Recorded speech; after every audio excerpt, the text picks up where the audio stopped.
All right, you guys. It is 8 o'clock p.m. Y'all know what time it is. It is Earl Grey Tuesday. Once again, it's me. It's that VINCE. Hope everybody's doing well tonight. Boy, have I been having a sucky day, folks. Really sucky. Now, folks, I'm going to tell you this right now.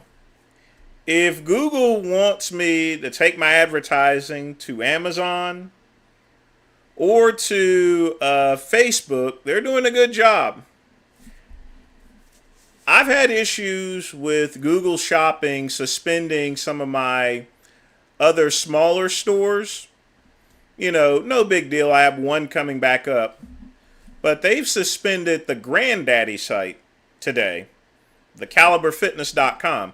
I've had that shopping feed in there for practically since 2003. It's been running continuously for 20 years. And all of a sudden they decide, well, we're going to suspend it today.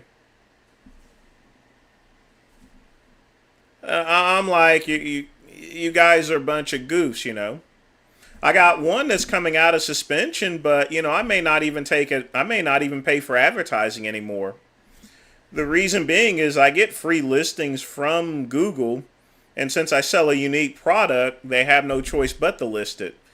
I mean, the other site, Caliber Gym, it's already made a couple $100 this month, and I'm not paying, and I'm keeping all the advertising money, so I just don't get it. I mean, I may have to take the Dog and Pony Show over to Amazon. Amazon and Facebook have been goading people under the table for years, so I don't know. But other than that, everything's been going good, you know. Business is still great, folks. These are just, like I said, when you're a business owner, you sometimes have to put up with stupid stuff like this. But that's why I have multiple e-commerce stores. So that way I can just, if I'm not going to be selling a product for a while, I'll just move the products over to another store and sell them. That too.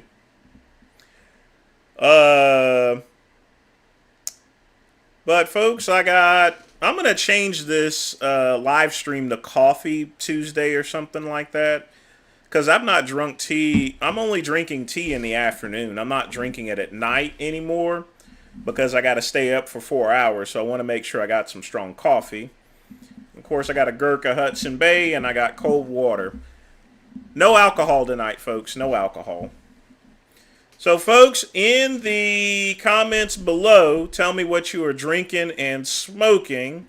Let me catch up on questions. If my collar was on the robe was, no, I wouldn't. I don't like fruit roll-ups. They stick to your teeth. What's the fastest I've ever ran the 5 kilometer? I've never ran 5 kilometers. I'm not a running type person. I've ran a mile in like 2 miles in like 16 minutes and stuff. Too bad I couldn't do that in the military. Otherwise, I'd still be in. But in any event, I can run 2 miles in like 16 minutes. But, you know, that's the fastest, you know.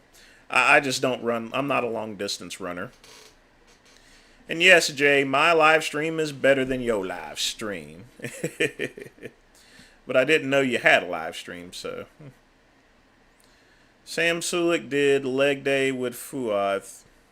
Yes, I got that pulled up. The first one I got to do is Frank Tafano's video, because that was the first video in. How tall am I? I am 5'11". I am at 238 and dropping.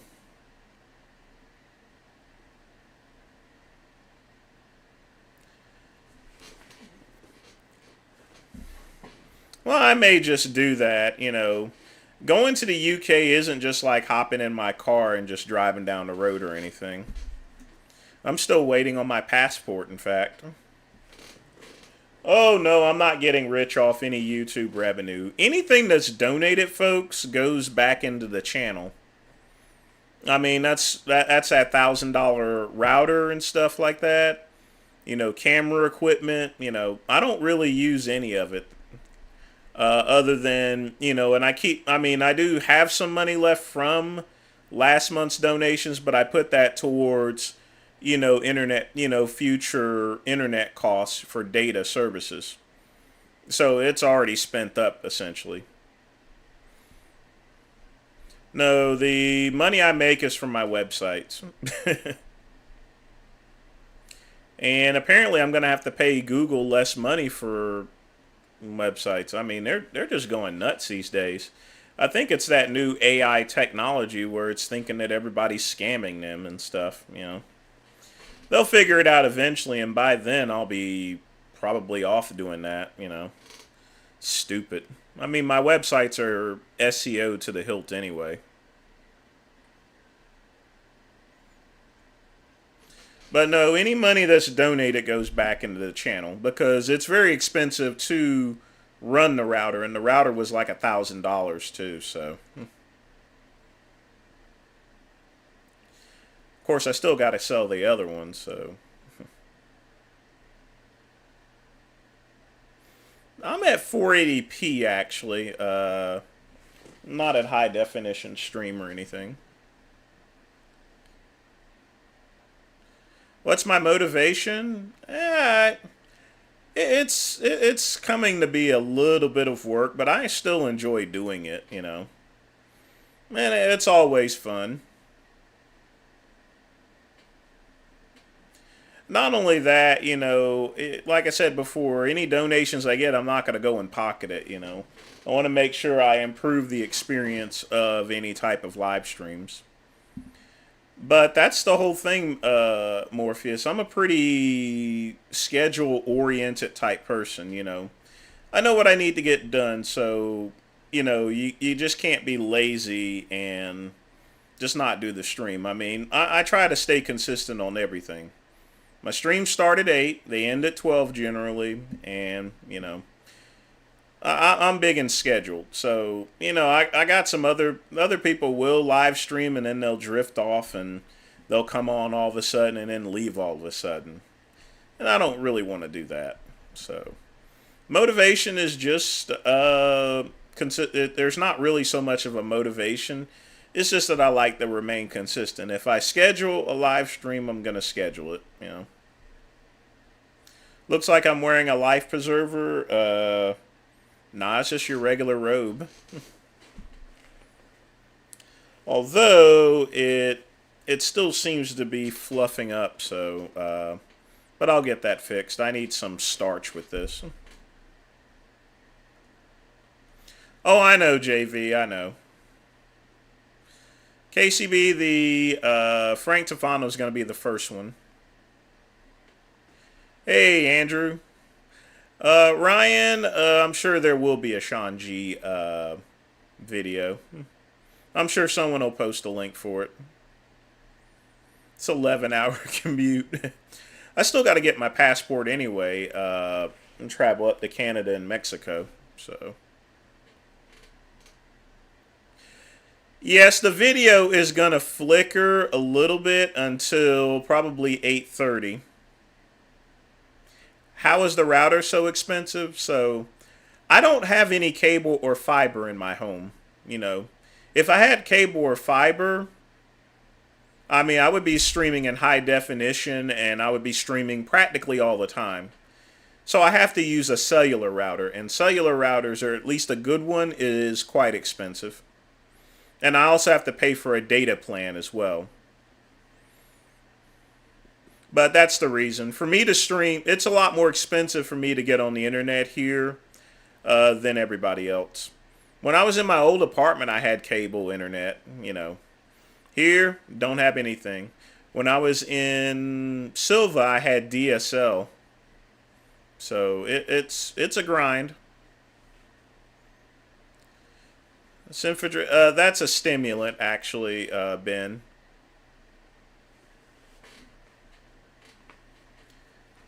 I didn't call anyone a beaner. I said I was going to be probably going to Mexico, or I need to get my passport so I can hit up Canada as well as Mexico. No, I don't play chess. I'm not good at it. What did I have for dinner? chicken and rice.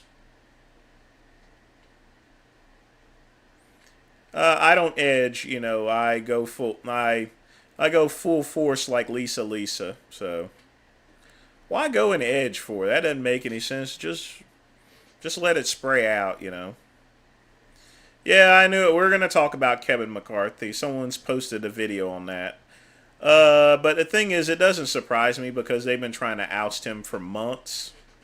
I just can't. I can't believe Herman Munster got it done. So, but I saw that coming. Once you sided with the Democrats to prevent the government shutdown, that pretty much doomed him. Nobody likes people that reach across the aisles. And what made it worse is the Democrats didn't even help him out. So, because they want the chaos. So, the seat's now vacant, but who cares? Well, Andrew, no cable guy wants to come out here. I mean, but the problem is that Spectrum doesn't want to come out here. So I can have as many. I can easily hire a cable guy, but it's up to the company to come out here or not, and they're not wanting to. I don't know why, but they don't want to. Well, KCB, I started with a 2400 bond modem, but yes, I do remember the 56Ks. Kevin McCarthy is the former Speaker of the House. Former. You know, speaking of which, I heard they put a gag order on Donald Trump. Boy, did he misbehave. He went on his Truth Social and put a picture of the law clerk next to Chuck Schumer. You can't do that. You can't go and attack a law clerk. He knew better than that. You can't do that. He needs to listen to his attorneys. You know, you just can't go and do stuff like that.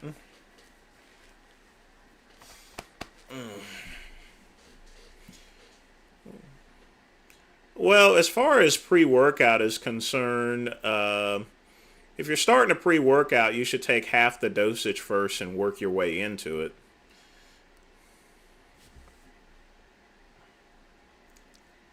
I honestly don't give a damn about the Speaker of the House, KCB.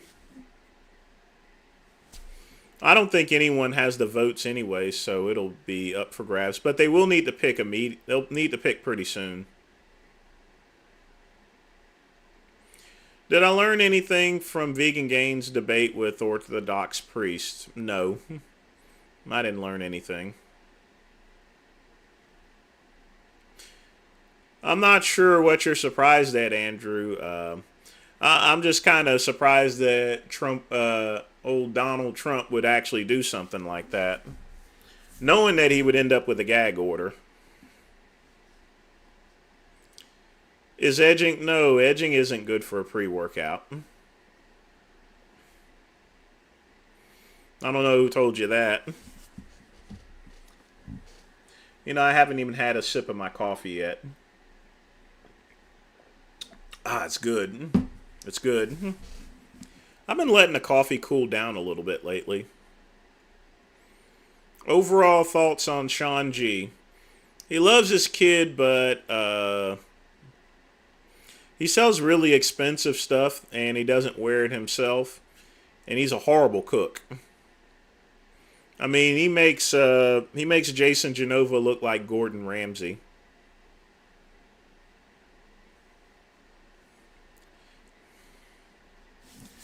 I got Gurkha Hudson Bays. I'm going to have an aging room on Sunday when I watch the game.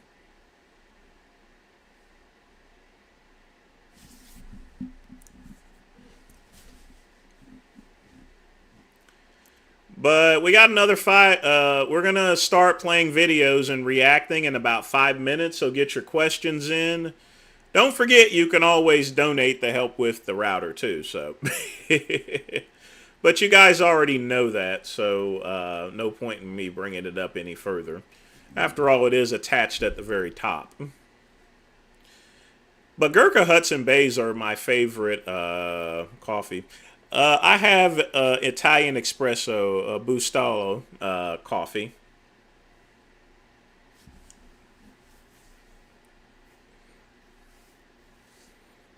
What kind of beans in origin? They're coffee beans.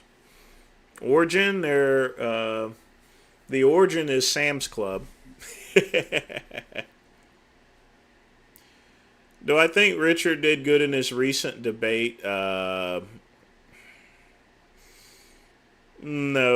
Honestly, I have to say no. Needs to know the material. But to be honest with you, Priest didn't do any better neither. To be honest with you, it was really a snore fest. I didn't watch all of it. I just turned it off when I realized it was like, ugh. Whose diet is worse? Sean G by a mile. Sean G has a horrible diet. I mean, every time you see him, he's always eating fast food or he's cooking at home with a lot of butter and grease and everything. Can't have all that butter and grease in your life. When's the last time I've had a proper steak? About 2 weeks ago. I get on my steak kicks and I only have steak on Sundays. And when I have a steak and potato, I have it in the morning, and it's only 1 or 2 meals a day. The rest of the day is just water and stuff.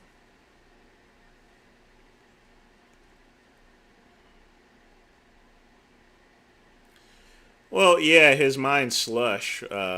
He has calmed down, and that's probably not a good thing there, Andrew. Like I said, he just pretty much seemed out of it. He's somewhat cleaned up, but you can't be hygienic with all those animals around Batman. That's impossible. He has way too many animals. Yeah, I watch a couple of Twitch streams.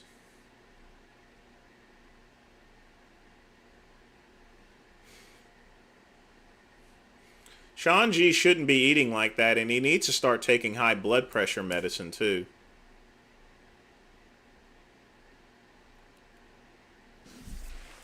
I am not ordering anything from Tefano whatsoever. Tefano's also gotten lazy in his business. It seems as though is that he's just going around and selling other people's shit, basically. He's buying from. He's actually some of his stuff is actually coming from UNFI, the same stuff where I get things.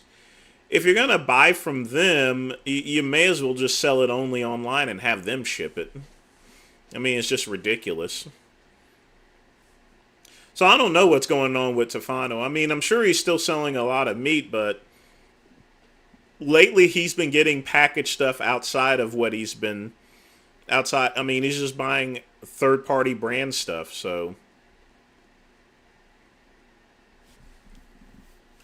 I really don't know what Frank's up to. I mean, if he's making money, that's perfectly fine, but he has that big facility that, those little sales are not going to get him to where he's going. Like, I hate to imagine how much that electricity would cost.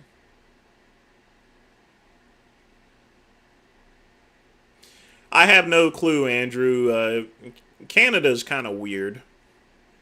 I know around here they'd probably throw you out if you had too many animals in an apartment. They put limits on how many animals you can have.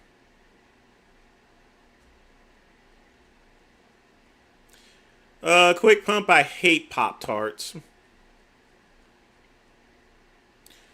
I used to eat them when I was a kid, and I never liked them. Never liked them hot, never liked them cold.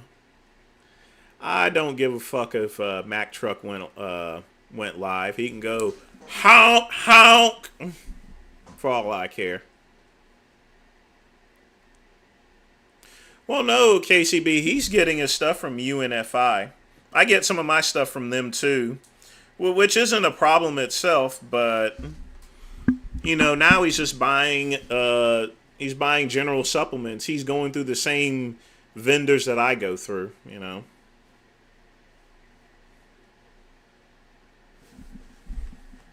I don't know what me and Sean would debate about anyway. I really don't.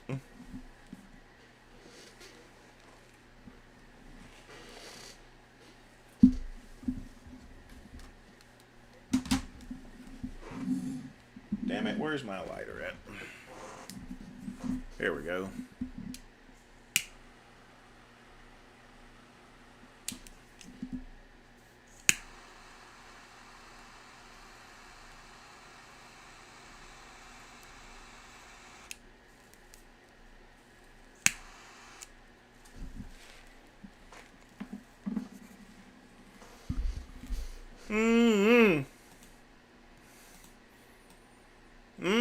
Bitch. All right, folks, let's get this party started. We will start with Sulik. As soon as I close out all this other stuff.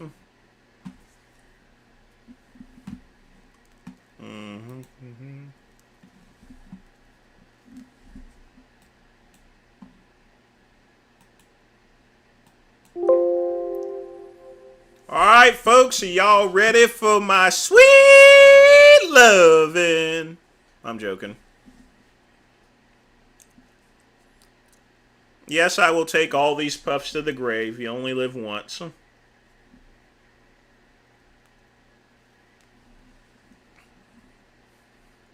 Good news, ladies and gentlemen. Sam Sulek has been seen alive raiding a grocery store's Krispy Kreme section after being hospitalized for overdosing on chocolate milk. You know, my mom actually worked at Krispy Kreme for 28 years before she retired about 2 years ago. It has nothing to do with this, but I just wanted to bring that up to you. That's why I have this. This is actually a Krispy Kreme cup. And also, this is a Krispy Kreme cup, too. My house is full of Krispy Kreme cups because my mom worked there, so.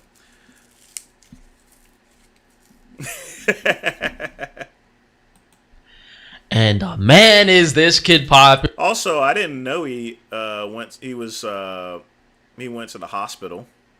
It's not even close. He got like 2 million views on this video in a week, and the next is literally 10 times the amount of views of anyone else on YouTube. So we're going to give some constructive criticism on his grocery shopping. Oh, actually, yeah, this is a reaction video to a reaction. Ugh.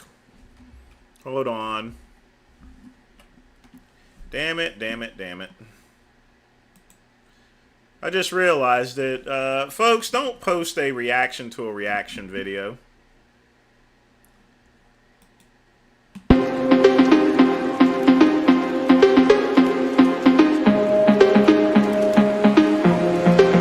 So we'll pull up the actual video. I don't know what I'll get first. I guess we'll find out.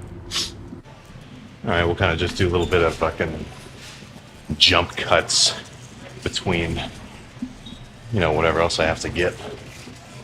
So, thinking a solid opener. It's fucking eggs. Oh yeah, Scat Man, I have to thank you for letting me know. I realized that was a reaction. I'm not going to react to a reaction video, so we'll play the actual video. So, I mean, this is only food for 2 days. I'll just get 2 dozen. Actually, I think I lied.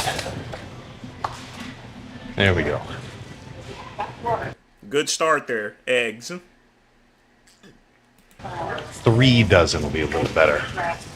Yes, I would spoon with Sam Sulik. 0 sugar A&W root beer. Not. Hated it. I hate A&W diet. Doesn't taste the same as real root beer.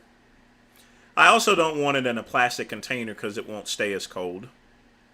Not that there's a specific dieting purpose for like 0-calorie drinks, apart from the fact that it's just kind of a sweet treat. You know, the more calorie, I don't want to say calorie safe, but let's just say calorie effective options that you can go for. I mean, we're about to get into a couple more, but like. Hey, quick pump. Ronnie Coleman was dieting for the Mr. Olympia, and he was eating cheese grits and every single sort of food. Sam Sulik's metabolism is super high, obviously. You know, low sugar barbecue sauce, So anything that he eats, it'll just run right through him anyway. diet soda, whatever. Like, this stuff adds up. You know, you got to think, if you're drinking 3 sodas, let's say you drink 3 Cokes in one day. I mean, that's 120 carbs. Do you really need 120 grams of carbs? Certainly not if you're dieting. But eggs, soda, let's cut to what's next. It's actually a little bit far from where we're at. Andrew, it'd be a slow pump with quick pump. I don't think we have to Let that run through your head. Just imagine what I can do to you. turn this into a whole one-shot podcast. Yep. Now, usually I'd want to go for the fat-free cheese, but I do just love, like, the single Americans. So certainly not what I would call my most diet-friendly, like, snack choice, but, you know, what are you going to do? So, I've got to be a You just got a block of cheese. Really? little bit meticulous here in the fucking cheese aisle, because I'm looking for... I mean, there's literally 100 fucking things of cheese right here. And I need 2 of them in a very specific style. And they know just how to hide them, too. Oh, spotted. There we go. I'll always get the Kraft fat-free mozzarella and cheddar. So if I make an omelet with, let's say, 12 egg whites, and I throw 3 pieces of that 12 egg whites. God, oh mercy. American cheese on the inside of it, and then fold it over, that's an extra 150 grams of calories. That's an extra 150 calories. Whereas, and it's coming from fats and carbs. Like, and I'm not really getting anything out of it. For me to eat some keto bread as a carb source, I'm going to be pretty full for not that many carbs. But for me to take in, what I think, like 12 grams of fat from that cheese, and then 6 grams of carbs, I mean, it's not very filling at all. So the fat-free cheese, I mean, the macros are actually kind of freaking buffed. For a whole, 28 grams, 9 grams of protein, 2 grams of carbs, 0 fat. I guess that's obvious from the name of it. But, you know, all these little things, I can't emphasize enough. Well, I had an agreement with Roseacre Farms, so actually I use their egg white powder, and I would just rehydrate it with water to make egg whites. But I never made omelets out of egg whites. If I made an omelet, I'm going to use some egg whites, but mostly whole eggs. How much they add up to changing the amount of calories that you get in per day without having to feel like you're just, you know, starving yourself. So cutting straight into another classic. Live carb smart buns. Honestly, I've got to eat today, tomorrow, and the next day. I'm going to get 3 of these. So they're fucking, well, they're not even that much more expensive than normal. A normal pack of the hamburger buns is like $3.50. These are $5, so a little more, but the macro difference is insane. So let's just look at this, just random ass hamburger buns. You're 200 milligrams of, 300 milligrams of testosterone once a week. cutting it down from 1 shot once a week. 20 grams of carbs to 3. I think that's a no-brainer in a dieting context, The only thing I pull up is my cock, and that's about it. especially. So honestly, Pull up my cock when I take a leak, so usually that's about a couple times a day. we're getting close to the end. I have a ton of food well, I say home, at my parents' house. So it's not like I have to restock a whole kitchen right now. I'm just getting some things that I need. So I've been doing ground beef, but honestly, I've kind of been liking steaks too. So I think I'll get a little bit of each. And again, I'm still looking for the lowest calorie Yeah, I'm wondering where the veggies are at, Scatman. source possible. So for ground beef first, I'm not going to grab 80-20. That's insane. This is probably the leanest I've ever seen. just 96% lean. So, I mean, not nothing. But when you drain it out, I mean, it's pretty much close. Like, let me look, actually. So I'll just cook the whole thing at once and kind of... Quick pump, there's no need for me to take 800 milligrams. As far as the 96%, considering how much he obviously is bringing in some good money from his YouTube channel. But you see, whenever I was competing in Silva and I was working at Walmart at the same time, I couldn't afford it. So I did get the 80/20. And then once I cooked it, I drained it and then I rinsed it. Once you drain and rinse beef, you're left with pure beef. So, in my beef that I rinsed, it was leaner than what he actually has and cheaper. So, you don't have to always buy a 96% because they're going to charge you more when you can just cook. You can buy the 80/20, you cook it, you drain it, and then you rinse it. And you have the leanest ground beef out there. I'd like meal prep it, but this whole thing, it says 18 grams of fat. But when I cook it up and I pour it into a strainer to drain the fat out, I've got to get at least half of it out. So I only counted as like 9 grams for the whole thing.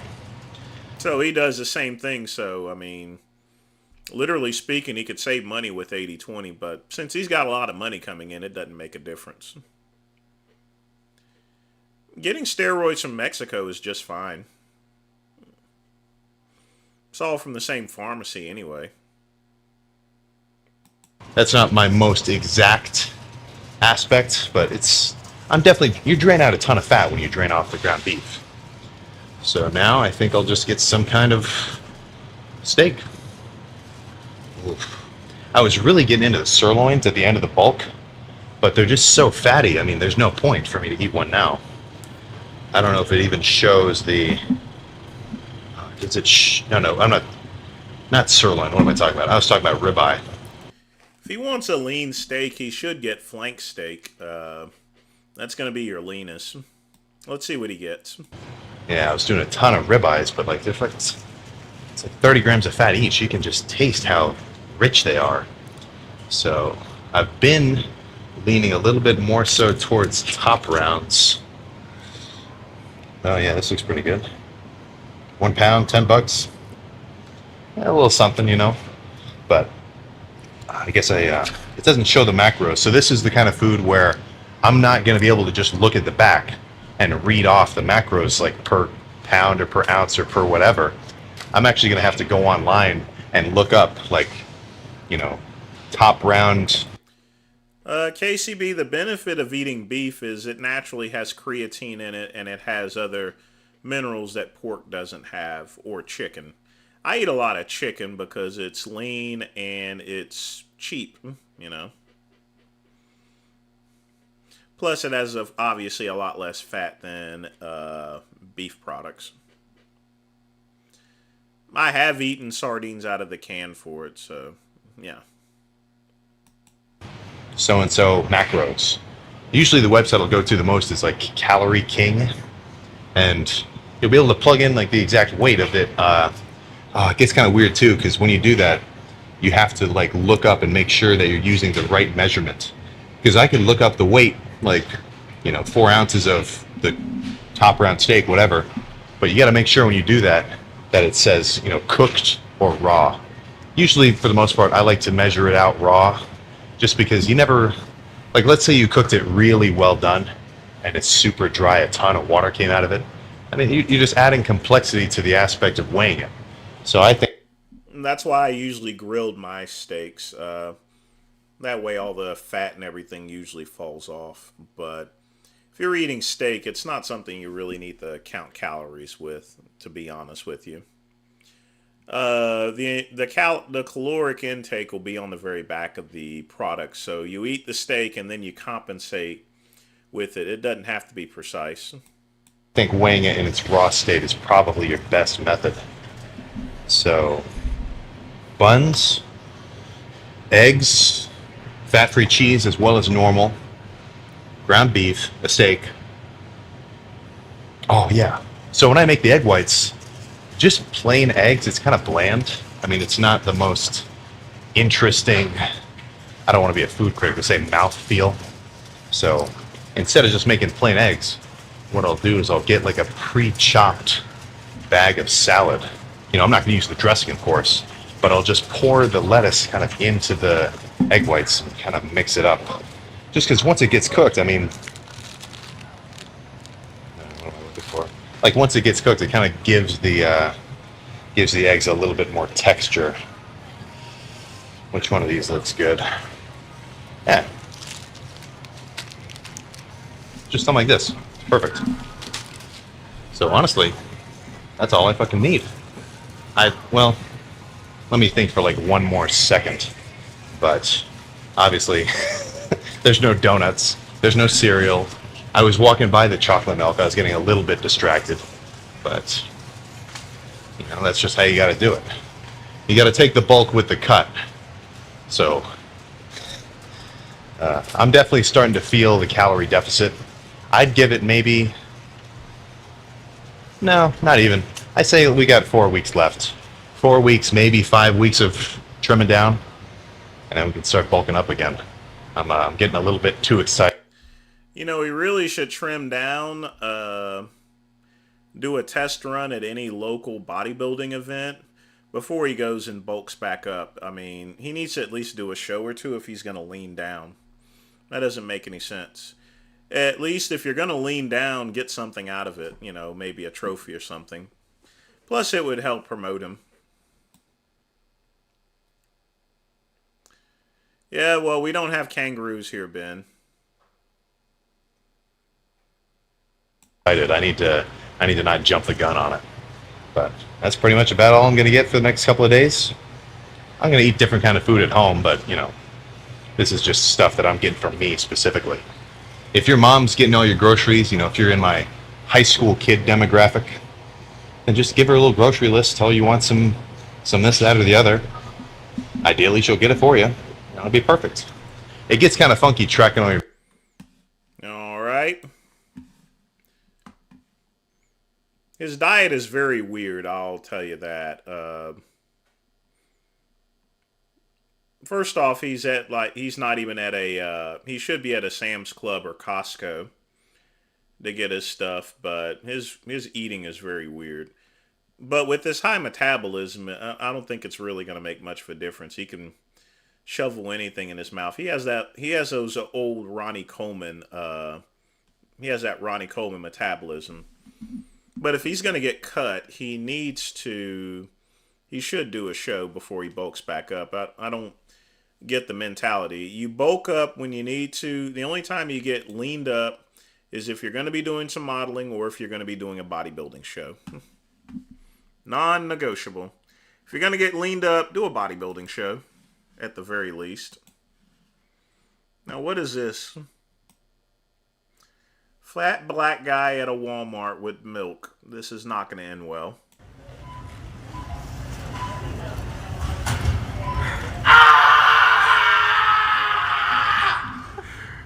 My milkshake is on the point to the yard! They're better than yours! 6 feet! But I got you! That's what you talking about, clown! All day long! Bitch! Fucking talking about!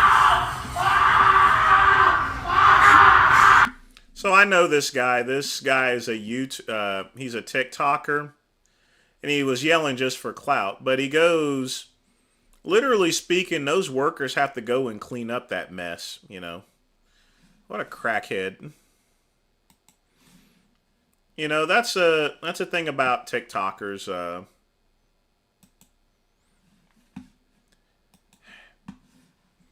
Clout chasers. They go and destroy the place and they got to go clean up after what he did, just, you know, literally. Asshole.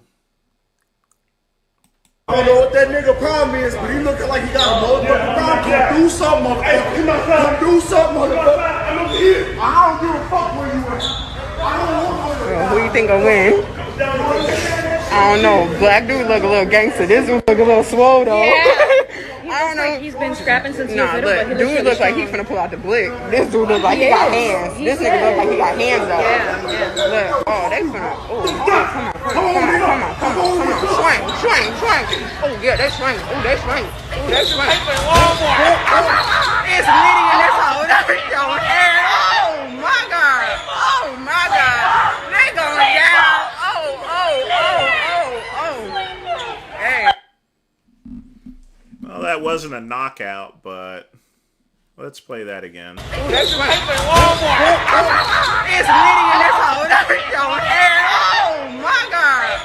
my God. They going down.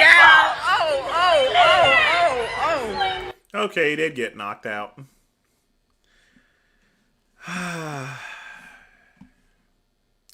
Niggerdom. Isn't it beautiful? One of these days we're going to have to wash our own dirty laundry.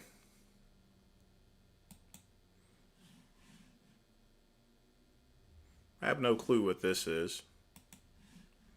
It's all in Japanese or something.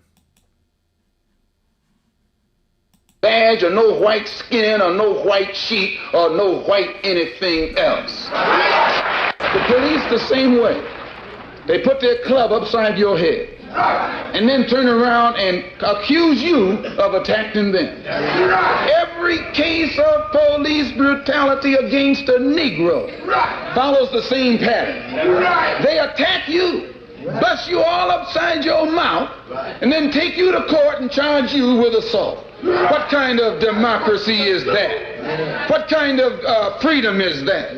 What kind of social or political system is it when a black man has no voice in court, has nothing on his side other than what the white man chooses to give him? My brothers and sisters, we have to put a stop to this. And it will never be stopped until we stop it ourselves. They attack the victim.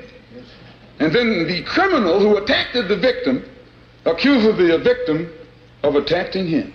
Yes, this is American justice. Yes, that's right. This is American democracy. Yes, and those of you who are familiar with it know that in America, democracy is hypocrisy.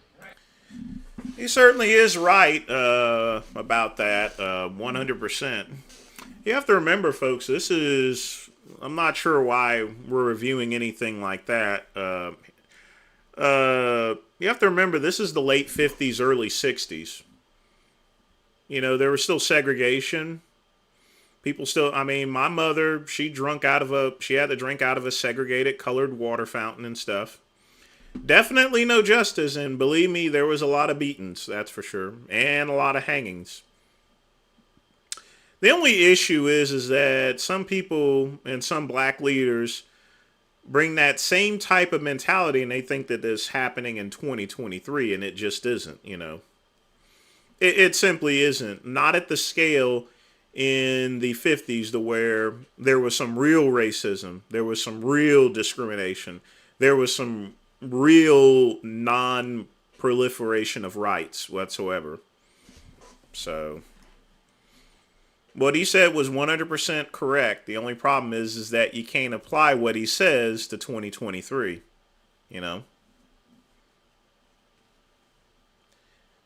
Like I said, my mom, I had to drink out of a colored water fountain. Couldn't go in, had to go around back at stores. You know, that was the one thing in the South. You know, black people, they had to, make sure that if it was a whites-only grocery store, you had to go around back. And that was the same with the restaurant. So it got to the point where naturally, my mom and the rest of my family, every time they went anywhere, whether it was a restaurant or grocery store, they would always go around back first. Always.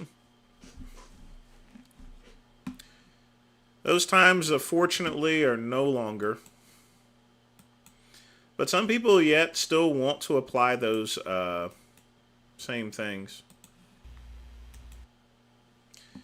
Well, Andrew, there's no way I'm going to try living at that point in time. I mean, it's 2023. I mean, we got enough problems here in society today to be dealing with things such as something from the 50s. Because the things that are in the 50s and 30s, it doesn't apply to this day and age. And then some people want to go back to the past and punish people for things. I mean, Al Jolson, for example, blackface. He was doing blackface in like 1925 when it was most popular. He was doing blackface with other black people.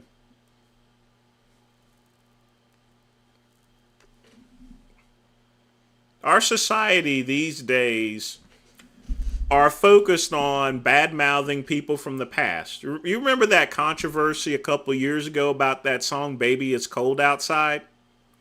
It was a great song. It's from like 1950. It was a song of its time, you know? People bad-mouthing her, you know? Bad-mouthing that song, you know? It's crazy. Our society is fucked up nowadays. It really is.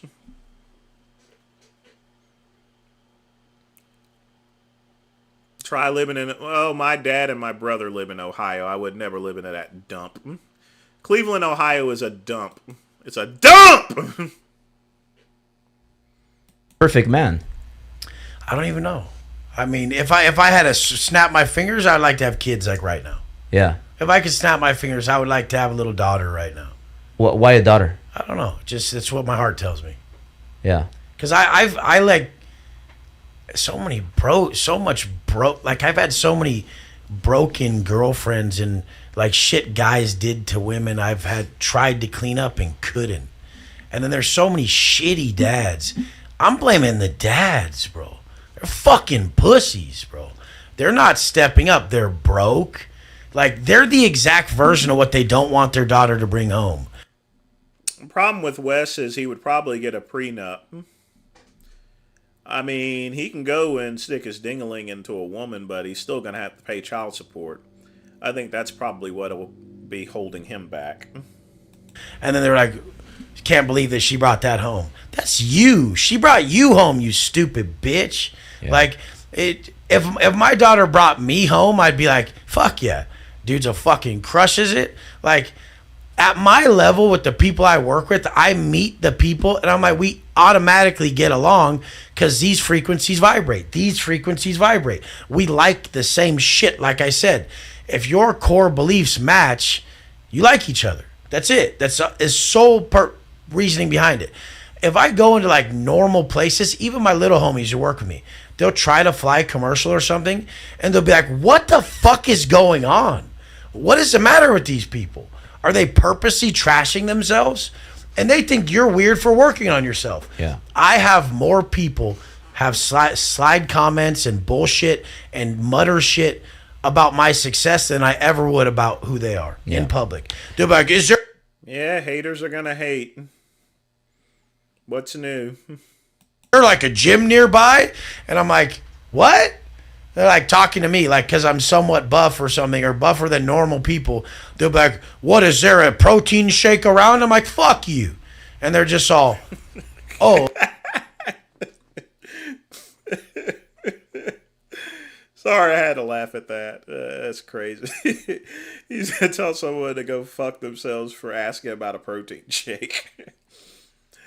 Hopefully he hasn't ran into any Herbalife salesman. Like, I wasn't meaning anything by it.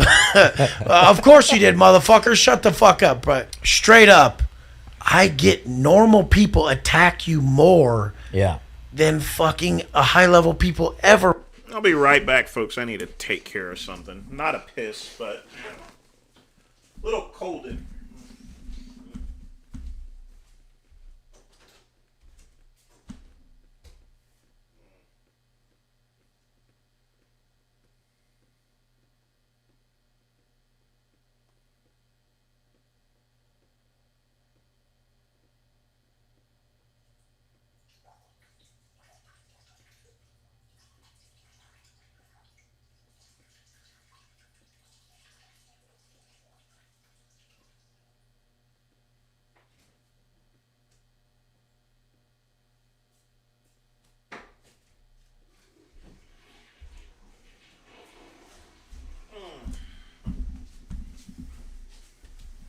Oh boy.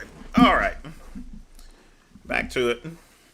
would. Yeah. In Miami, high level people are like, dope watch, damn, you're ripped, nice car. Like the frugal, weird people who are low frequency, like even if they just haven't been working on themselves for a small amount of time and maybe they're rich or something, they're like, why do you need that? Why would you show off like that? It's like, bitch, you want to show off. You're not there right now. Like, get yourself to that high frequency place where you know you're valuable and you walk in a room and you're like, everybody, I'm here and I came to fucking help you. Yeah. So if you have a daughter right now, you find out, oh, I'm expecting a daughter, and you know it's a daughter. You know, one thing about Wes, he talks about stuff that he doesn't have experience with. Now, I'm not aware of Wes even having a daughter, but he's trying to give relationship advice on how to have a bad bitch. I wouldn't want one. Those are the type, bad bitches are the type that'll drain your bank account up. You remember what happened to Andre Ricin? Was dating that Lisa Lopez from TLC. She literally burned his house down. So you definitely don't want to date a bad bitch. They do crazy shit like that. What steps would you take, or what? What do you think? I would adopt a child. Yeah. Yeah. And you feel like you would have to make some changes to your lifestyle or your working hours? I wouldn't have like the erratic energy around her. Yeah. Like I'm. Given Wes Watson's prison record, I don't think he would have the opportunity to adopt him. I'm what you call like. I have like euphoric mania. You know? Yeah. Like to where you're like, if you look up euphoric mania, it doesn't sound bad at all. It's like fucking optimistic as fuck, like unrealistic beliefs, like everything's gonna work out, like it's like you have super high energy, barely sleep. Like I don't know why they made that term a bad thing. Like mania is a bad thing. I mean, like the other sides of mania where they're like depressed and shit like that. Yeah, well that's different. But I don't have that. I fucking like am so fucking enthusiastic that I would just like around her I'd just be more of a calmer version of me. Yeah, and then when the daughter grows up, you think you would be very overprotective with her going out and that kind of stuff? Yeah, always. But I would I would understand that I'd be setting the tone with who I am to where she'd be more selective. Yeah. You know, I would just teach her through me as the example of how I treat her, of how a man should treat her, you know? Yeah. So Wes, let's jump to the Miami house. Now you have a Miami house, right? So you were in San Diego, you went to Miami, and Miami is quite different, right? But now you came back to San Diego. This is the level in Miami. So in Rancho Santa Fe, my place is $65,000 a month. It was the most expensive place ever rented in Rancho Santa Fe history. Had $65,000 a month, and it was a lot for me at that time. And I'm like, fuck it, I'll roll the dice. I was there for like 9 months, made so much more money. I forgot about that place, didn't even want it no more. And then I moved to get a Miami place. When you moved to the Santa Fe house, it was a dream house. Did you struggle? $65,000 a month? That's insane. That is just insane.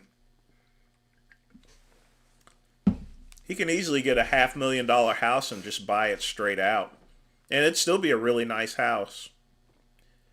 $65,000 is a lot. Because you said that you weren't quite ready for it. No, I just wasn't. I like didn't want to pick up. Like it was a risk. At any point was it kind of were you kind of like? No, I've never came close to redlining with money. Yeah. But it was just like I'm not going to save as much. Yeah. So that's always my problem. I'm never close to running out of money. I'm always like, well, I'm not going to save as much as I want. And the amount that I save a month, people would be like, you're a psycho. Like that's crazy. But the whole point is like the Rancho Santa Fe house at first was like a dream house, and it was like I came back to there after being in Miami for 2 months. And I'm like, oh, hell yeah, I love it. It's actually dope. But I make money off renting a place for $65,000 a month. This month I made $300,000 off of the place by holding an event there. And people... That's actually pretty good. If he made $300K off holding an event, that's actually pretty good. We're like, what do you pay $10,000 to learn from Wes Watson to do burpees? We paid 10,000 to do burpees with you. No, you stupid bitch. You paid 10,000 to learn how I make fucking 2.7 million a month, and you get to be around energy of raw motherfuckers. Yes, and you get to be on my YouTube and sell and pitch your product. So not only do you get to learn how I made my money, you also get to be around it, sense it, feel it, see what it is to live at a 9-acre estate and fucking live like that, and like be like, what the hell? This guy has this. Holy shit! I live in this dumpy ass shit with all my family. We're all farting on each other and shit. I'm a loser. I need to fucking do something. And that's the reality check you get once you're exposed to that someone lives like that. And I have 15 workers serving me at all times at my spot. That reminds me of the y'all remember that movie Wolf of Wall Street, when he was giving a speech about pick up the phone and start dialing, and that you'd be coming from a price club with this fat chick with a sleeveless moo shopping with coupons and stuff. That's what that just reminded me of. Once you're exposed to that, then you realize that, damn, this dude is fucking just really fucking making what he says he makes. And once you're exposed to that, you can't change. But then the biggest thing, the thing I want people to know most about my masterminds, my Miami and Cali one, I make you sell your service on my already built platform. You guys don't get it. Like some of you stupid pieces of shit out there have posted the dumbest thing I've ever seen. You guys say, being famous on Instagram is like being rich in Monopoly. You're the stupidest person on the planet. When you know, I've actually heard people say that, and for once I actually have to agree with them. There are people that are it's also my downfall as well. I never thought that YouTube would go anywhere monetary wise. I thought social media was a joke and everything. And I was wrong! Social media does actually, I've seen people make a ton of money. I mean, it's the wave of the future. I always thought I can sell ebooks for the rest of my life, but hey, look where we're at these days, you know? You're famous on Instagram. You're rich, you stupid motherfucker. If you're famous on Instagram, I can make you so fucking rich so quick it would blow your mind. You stupid piece of shit. But the Miami pad is $130,000 a month. Yeah. It's $130,000. It's double. So now I was worried about this $65,000 a month place. And then I had that for like 6 to 8 months, and I'm like, boom, get another place over here that's double the fucking price. And then when I fly between, it's gonna. I mean, it's Miami, you know. Miami's expensive. It cost me $250,000 a month. Fuck yeah! Now we're spending some money. I like to spend money. Do you guys know how the economy works? You spend money. Other people make money, and they spend money. If you stupid pieces of shit are just saving all your money, holding your money, the economy doesn't work how it's supposed to. So go buy those shoes, go buy that purse, go buy that watch, buy that car, go hire that person, get that place, go do all that with the money you're sitting there so we can all make more fucking money. That is the worst advice ever given, ever. You should always have savings because, you know, there's a time where money may not be coming in, you know. It's always important to put some money away for a rainy day, for an emergency, you know.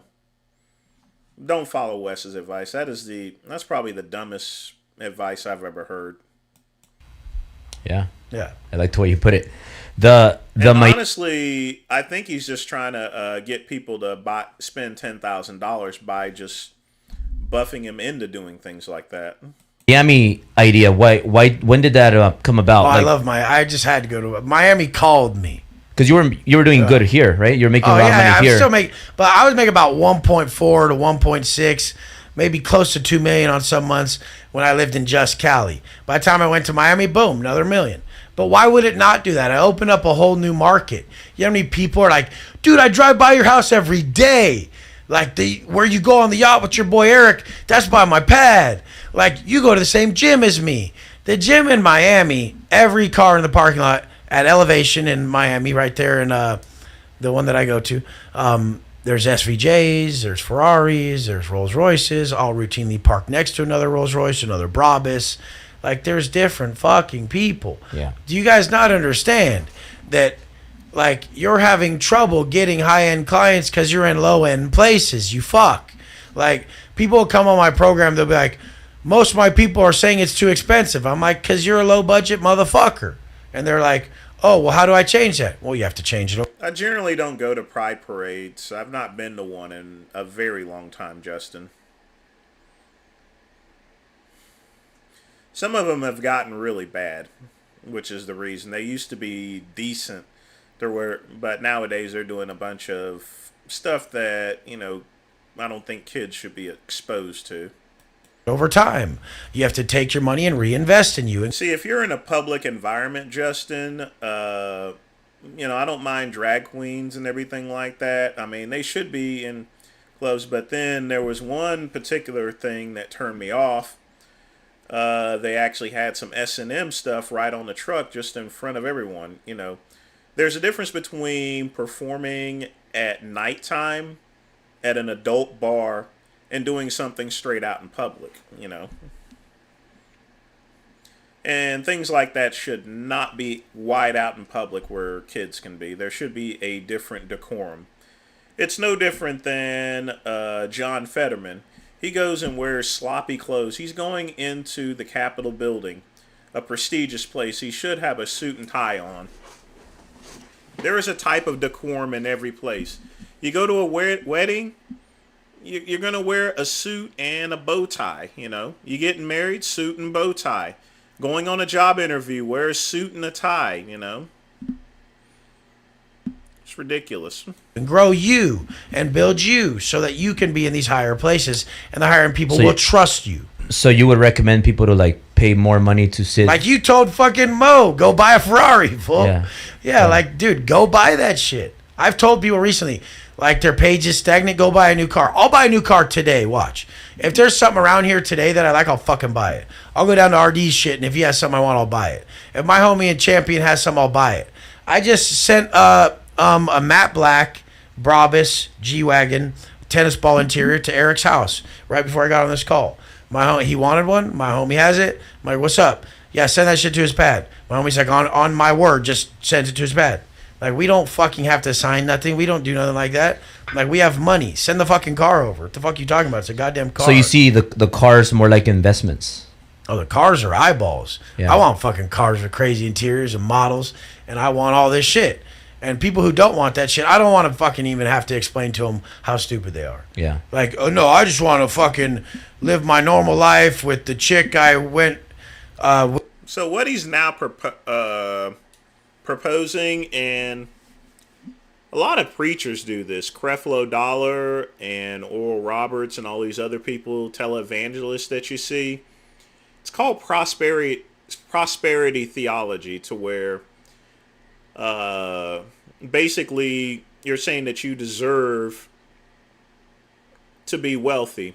And if you make me wealthy, then you yourself will be wealthy, It's a pretty bad way of thinking. We grew up in high school with, and we both gained 30 pounds, and we work at the local shit fucking shack. What the fuck is that? Yeah. That's nobody's dream life. Yeah. Like, I'm showing people from start to finish how to go from coming out of prison with fucking $200 gate money to living a true existence of your design. I can't cut any corners. I have to get every fucking thing that my eye is drawn to so that I know that I fully lived in alignment with what I was speaking. Because, like, hypothetical is hypocritical. If you're telling your fucking kids you can be anything, but you're not being shit, you're a hypocritical fucking dumb fuck. Yeah. And that's what everyone does. Honey, you can be everything. But the dude's a dumbass, and he ain't even living the life of his dreams. Yeah. You guys do it well. You have all the shit. You guys push. You guys are a good team. Like, I don't ever sense that Sil would be like, don't get another dope car, Albert. Like, fuck that. Like, I don't, like, it's just not, the fuck is the matter with everyone? Yeah. Yeah. Well, you see it because we've added more cars, more fancy stuff, and we keep growing. We stay relevant. And then there's other brokers, mortgage brokers, real estate brokers that they're like cutting expenses and they're getting rid of their cars. And they're saying it's not all about cars. It's not all about this. Why do they do that? It's all about not accepting. Because they can't afford. It's all about not accepting the downgrade. Don't accept it. When the fire's lit under your ass and you like refuse to downgrade, that's when you'll upgrade. That's when the answer comes right at the last. Again, very reckless information. Very reckless. The only thing you end up with is filing for bankruptcy. And, you know, this type of mentality, Wes Watson will eventually file for bankruptcy, you know, if he keeps doing stuff like this. The gravy train only goes so far. Second, the guy who refuses to downgrade will get that upgrade. I just stayed single in Miami for 4 months. I didn't fuck any chicks. I didn't do anything like that. I went on a few like dinner dates and I'm like, nah. And I'm like, and I'm like trying to justify, like maybe this chick's on my level, I could turn her into something, or maybe this one I could add to her a bit. And then I just keep riding it out. And then my new chick comes along, I'm like, oh shit, chick's bad. She's got millions of followers. She likes all the same shit I like. She looks beautiful as fuck on her page and all classy, but she fucking talks like me. And the thing is like, then I would say in about 2 years he'll be filing. 2 years, tops. I waited. I mean, I wish all the best for Wes and everything like that, but this type of mentality, he's setting himself up for failure. And it came. Like, but I don't just go fucking like, I'm not gonna sell out on my dream and my lifestyle because I'm not gonna fucking settle. Yeah. And when you're single for 4 months, what do you do? Do you watch porn, masturbate? No, I don't do anything like that. No, nothing like that. I haven't watched porn since 2014. But I would fucking like, you know, I'd probably hit one to like videos of my ex chick. I was still in love with her. But like, I felt like that was right, you know? Yeah. Now I would never. Now, like that's a problem when I first am with a new chick. I can't like really have good sex with her because I may be thinking about the ex one. And then I think that's like cheating. So like even thoughts of like another chick to me are cheating. Like I could never physically be with someone else while someone else knows I'm with them. But I was broken up. So I was with the new chick and I was still talking to my ex and she thinks it's super wrong. I'm like, no, but we were broken up. But you had many chances to come see me. I said, how much money do you need to feel safe? Like, because I get it. A chick don't feel safe if you're not married to her. She's investing her time in you. I'm like, oh, so how much money does it take for you to feel safe? Like, fly out here. I'll give you the money. And like, I want to like raise your daughters. Like, I want to be solid. And she always like told me I wasn't like, because like maybe my behavior or this or that, like I wasn't fit to do that shit or whatever. But what's wrong with your behavior? They're just pussies. Like, they're so like, they'll talk to me that way. But like the second I say anything back, like once I'm pushed a lot, they're like, oh, look how you're acting. I'm like, you just talked to me that way for 40 minutes and I stomached it. How do they want you to be though? I think they want you to be a passive little bitch, you know? And the thing is, my new chick, the second she started disturbing the peace, you know? Like in my new house in Miami, it's just us in there, something happened. Started disturbing the peace a bit. I said, get the fuck out. And she's like, oh, what? I'm like, get the fuck up out, get your shit, go. And I just didn't talk to her for like 5 days. And she said she was sweating it. She's like, dude, I need to get back in there, you know? Like, she's like been with really famous guys and rich guys and shit. And she's like, no, like you're like my everything I would want. Yeah. Like I fucking everything and she's vocal about it. A lot of chicks play too much of a stupid game. Like even X one would be like, if you don't pay for my bills, I know someone else who will. I'm like, so you already have someone else who will pay your shit? That's pretty shady. That was your ex? Yeah. I'm like, that's pretty shady. You already have someone else who would pay it? Yeah. And she's like, yeah, it's a friend. I'm like, that seems pretty shady. And I'm like, and so now when asked help to pay a car payment or something, I'm like, where's that dude at? Yeah. Have him pay it. That baller, you know? Yeah, like, have him pay it. Where's he at? How do you feel of like about women with kids? Because I think your ex had a baby. I would have loved more. Because that almost seemed like it was perfect because she had a kid already. Yeah, I would have loved more than anything to raise her daughters and shit. But my first wife, they would say I'm the best dad and da da da when all their fucking needs are met. You know, financial, they feel safe around me, all this shit. When all their needs are met, I'm the best dad.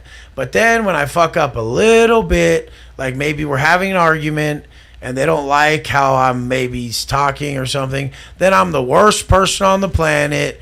Nothing I ever did counted. I shouldn't even be around kids. I'm a prop. Dude, just all the fakest shit. Like, I never do that. I'm like situational. I would be like, I don't like how you're acting right now. Like even if you asked me, is my ex a good mom? She's the best mom.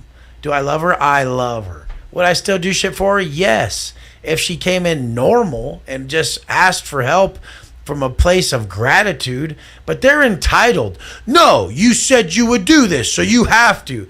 Bitch, I don't have to do shit. Like, the fuck you Well, if you make a promise to do something, you should keep it. But Wes is white. He doesn't have to do anything.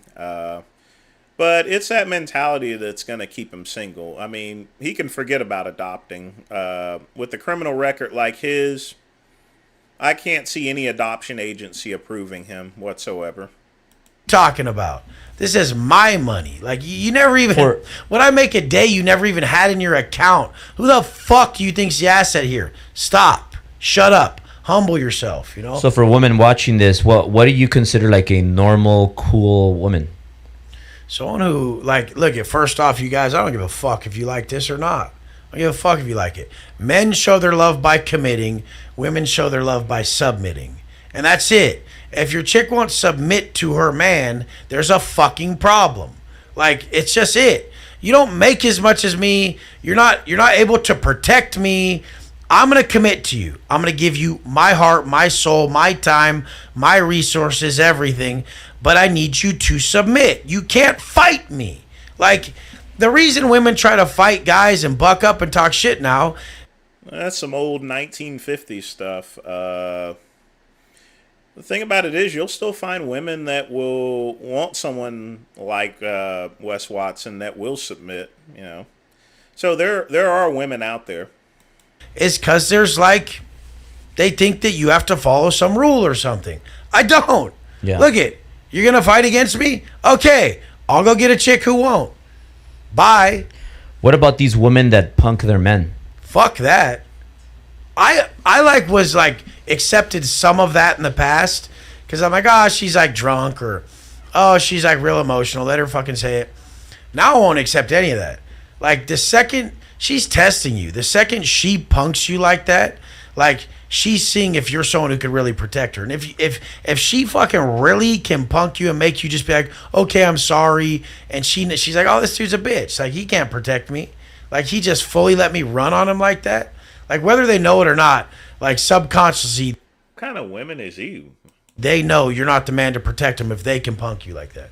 Because sometimes the woman starts getting in the man's ear, and then they punk him, and then they make the man, then they try to advise the man with business decisions. Then the man fucks up, and then the man starts losing everything. And That's what I tell a dude when he's like, I have to consult my wife. I'm like, do you want to be in the position she's in? And they're like, no. I'm like, well, then what the fuck you gonna ask her for? I get that a lot. You should be asking me. They're like, oh, I'm gonna ask my wife if I can spend this on this coaching program. I'm like, wait, do you want to be in her position? And he's like, no. I'm like, well, then you should probably. Yeah, whenever I was telemarketing, one of my big traps that I used to use was when I got some dude on the phone, and they say, well, I want to consult with my wife. I want to discuss it as a family. I'm like, I have to go and tell him, I'm like, dude, you're the man, you wear your pants in the family. Or sometimes if I can be an asshole and I know that they can't call me back, I would say, does your wife keep your balls in her purse or something like that? You know, come on, make a decision. A lot of times they would make that decision, but that's a good old telemarketing trick. So basically what we've heard is a giant infomercial from Wes Watson. That's really all that is. He's not really talking about women. He's talking pretty much about selling a product, as usual.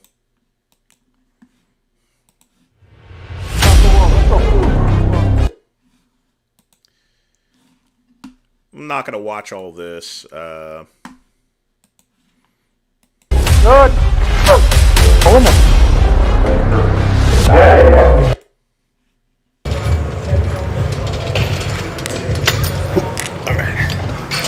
So I would not call that a working set. You know, I'm just trying to get warmed up. I'm not doing any damage yet. Really quickly, while you're... The reason we start with hamstrings first, and I don't know if this is the reason why... Sam, do you start with hamstrings first or quads usually? Hamstrings. Yeah, so the reason I start with hamstrings first is because it's a better way to warm up the knees. Get the hamstring activated so when you get to your quad shit, you have a little bit more stability. But also, like I said, you're warming up the knees without putting pressure on the knee at the same time. Most guys will go in. I do the same thing. I always warm up my hamstrings. That and I just don't like the workout itself. I don't like training my hamstrings. That's why I try to get it out of the way first. And do leg extensions first. But the problem with the leg extension is your knees are warming up, but you're also putting pressure on them while you're warming them up. Whereas with a lying leg curl, there's zero pressure, but you still get all the blood flowing to get that shit warm. Make sense? Is that why you do it? Well, or is there a different reason? So that's a reason. Yeah. But honestly, I just want to finish with quads. Like by the time I do my last set of leg extensions, I want to be just done. Okay. So hamstrings first. I don't want to say gets it out of the way, but it just feels better to do it first. No, you know what's funny about that though? So my leg workouts are usually hamstring, 2 quad, hamstring, quad. Yeah. So I still finish with quads, but I separate the hamstring exercises. Oh, gotcha. Make sense? Yeah. Kind of. I get it. I want to try something on this set. Do the same thing you did last time, but I want to help you with some force reps. Yeah.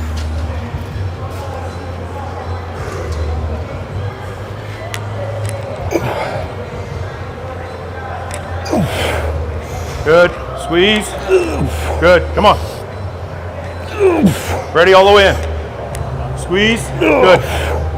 Come on. Squeeze. Let's go. Up. All the way in. Good. Come on. 2 more. Pull with me all the way to the top. Pull, pull, pull. One more time. One more time. Pull it in. Pull it in. Force reps are a beast. Because I work out by myself, I do drop sets instead, but yeah, those will get your hamstrings up and going. If you have a partner and can do force reps, that's one of the best ways to work out. Yeah, that's pretty good. No, Scatman, not at all. That's actually pretty good. He only put enough pressure in there for him to complete the workout. His muscles are already exhausted. I like that. Better, right? Yeah. It's just kind of a different feeling because when you have the help, it almost feels like you're not even pushing the weight at all. Right, but my philosophy is, so on a force rep, I feel like you're still getting the partial. Yeah. Hang tight, folks. I'll be right back.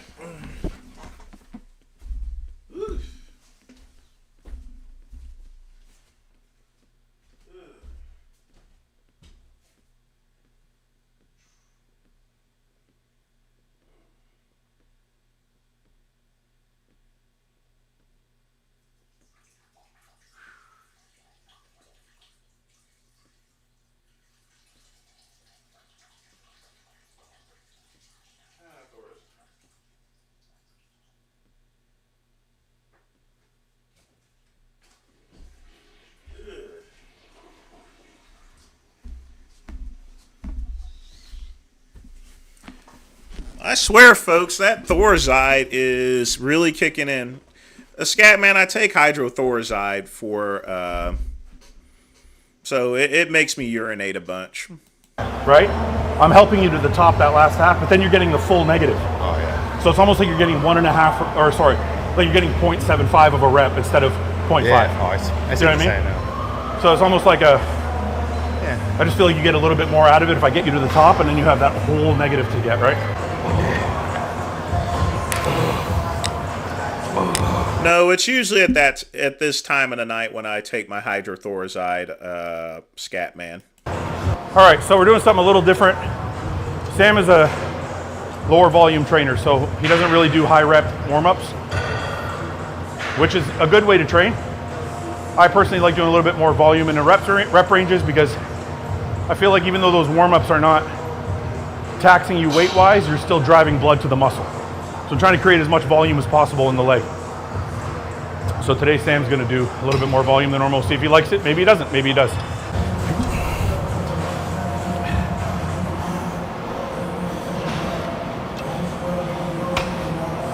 Good. I was getting ready to ask you about that. I know one guy, and he's constantly telling me to do hamstring curls with my feet like flexed. With them pointed. Yeah. I don't feel it.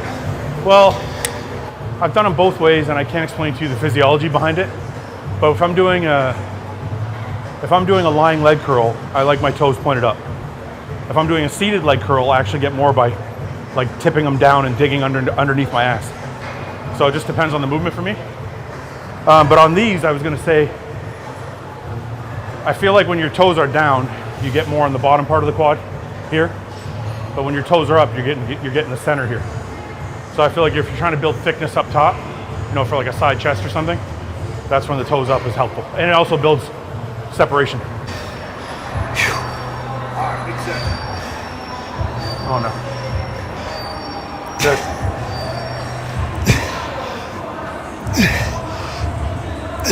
Good, come on. 6. Come on, 7. Let's go, ready? Up. Come on, ready? Up. Let's go. Control the negative. Up. Come on, let's go. One more. Go. Look at that face turning red. Oh. Yeah, that feels about right. I don't have to feel it, so I can just You what? 50 more. He's gonna have to go through it so he can tell you whatever he wants. I like to. So it looks like he's doing a warm-up rep and then he follows up with a force rep. So once you do a force rep, then you get that volume and there's no need to continue further. So I think I'm aiming for 100. What's that? I like to think I'm aiming for 100 reps. Yeah.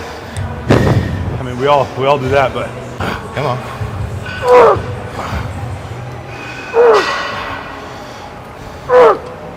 Come on.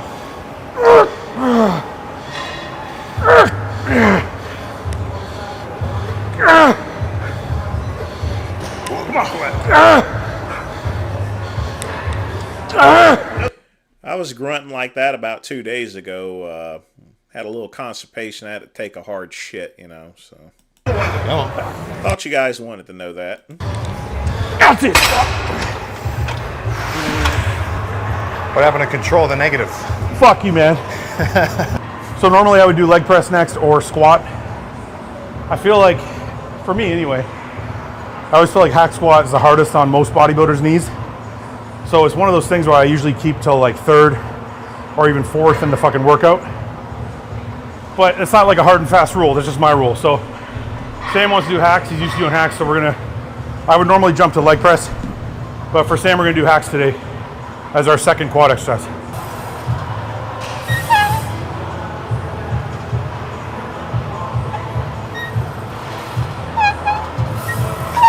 God damn. Yeah, I like doing it like that. So Sam, can you explain to them what the difference between what I did and what you did is? So I wouldn't recommend that style to just the general public, or what I would like maybe the early lifter. But the premise is when you're doing a squat and you pivot. You can start that at any time. Even a beginner could do that. So At your hips as well, right? Half this pressing that you're doing, you're working your glutes. You know, I don't need a bigger butt. I want huge quads. Right. So doing them kind of like this, where you keep your hips pretty stationary. They might bend a little, and I'm just bending on my knees. I mean, if you were to like zoom in and just focus on and track my quads, this movement would look the same as a leg extension, because all I'm doing is bending my legs and straighten them. But it's definitely not so, like, not something I want to load with a lot of weight. But you know, it is just all quads. And that's the difference. Basically what Sam has done is take a compound movement and make it more of an isolation. So by moving his feet down and getting more knee flexion, he's he's isolated the quad and taken the glute out of it. Now, there's two benefits to that. One, he's going to drive more blood to the quad. Two, he's focused on just that muscle. It's working by itself. The only negative is, and wouldn't even consider it a negative, but the difference is why somebody would just do a straight hack squat is they want that poundage. So if you have, let's say you have great hamstrings, great adductors, and great glutes, then yes, isolate the quad, make that quad bigger. If you're lagging in all areas of your leg, then it might be okay to leave a compound movement with your feet moving completely together so that you are building the adductor, the ham. I don't really like the way he was doing the hack squat. I'd rather do it flat-footed. I'd rather being on the edge, because that indirectly hits the calves. So I always like doing my calves separately, but still a good workout. Hamstring and the glute, because as bodybuilders, and this is really dependent on what you want to do. Like Sam wants to be a classic competitor one day, maybe, or if you want to be an open class bodybuilder one day. Classic competitor. I would find Sam wouldn't do very well. He needs to be an open class bodybuilder. I don't see him as being a classic physique bodybuilder whatsoever. One day, you want to develop every muscle.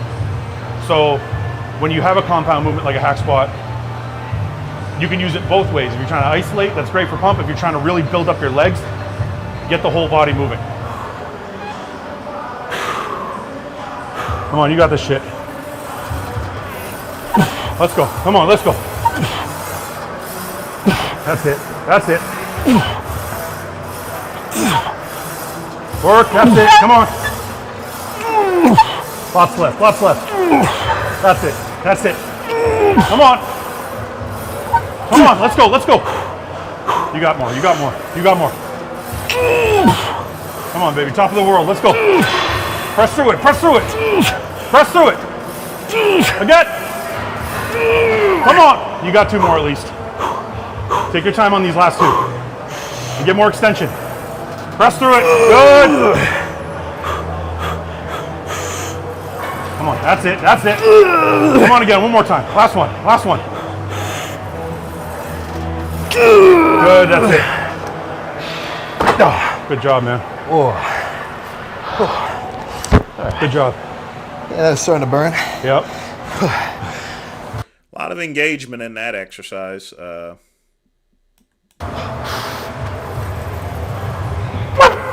Come on. Oh! Yeah, two more. No help. Easy. Oh,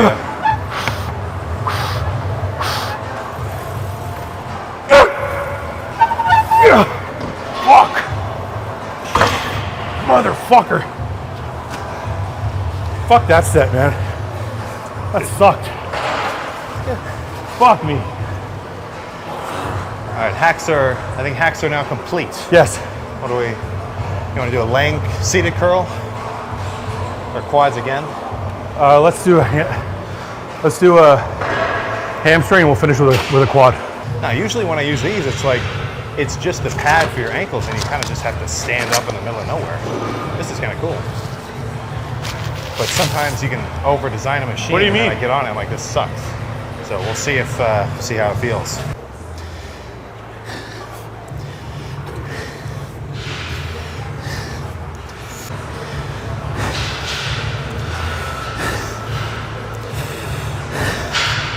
Good, man.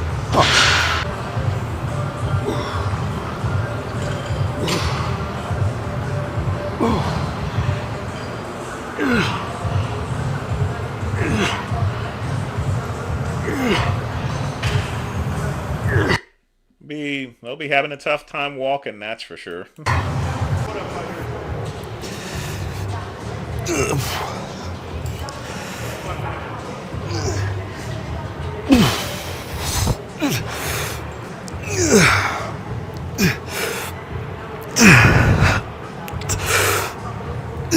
Best way to contact me, Aaron, is through my Instagram.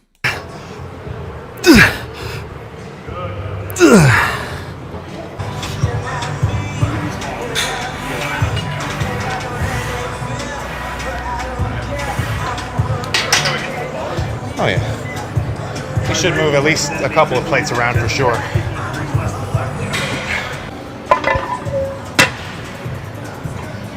I don't even know if I can fucking do this.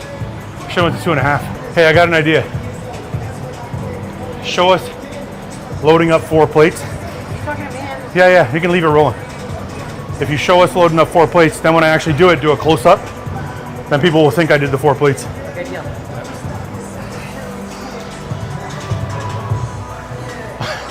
Okay, now take one off.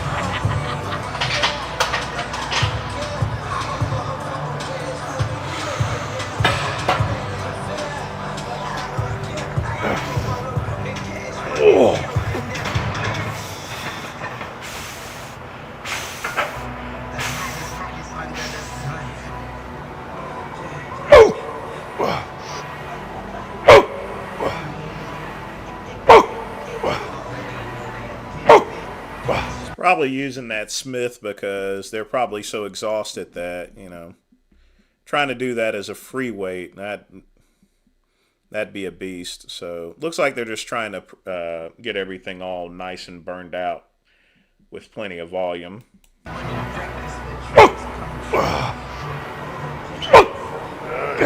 He doesn't, quick pump, he doesn't need to spot him on a Smith machine. I mean, come on.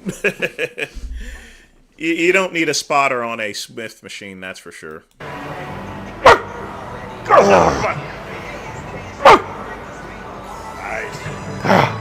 Let's go. Big breath. Core tight. Come on. Go. Up. You got another. One more. Get that 10.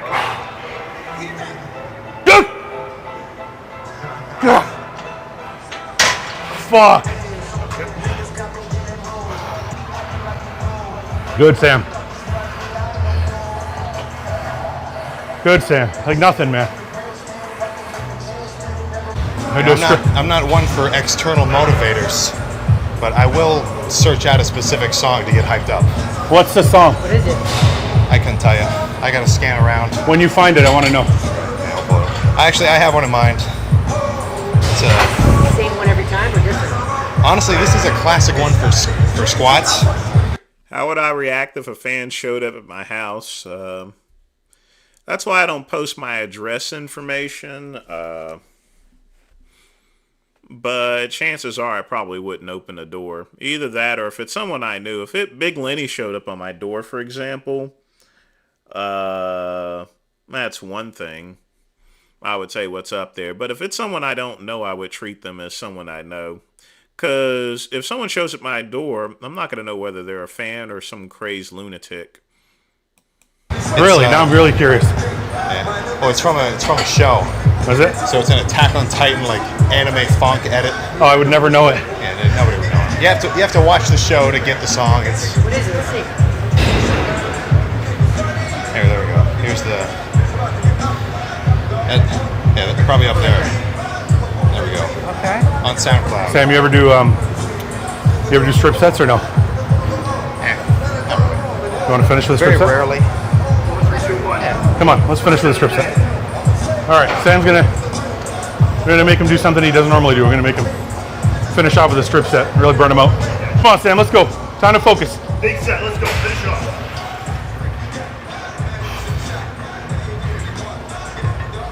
Come on, baby. Nothing for you. Let's go. Good. Keep that chest tall.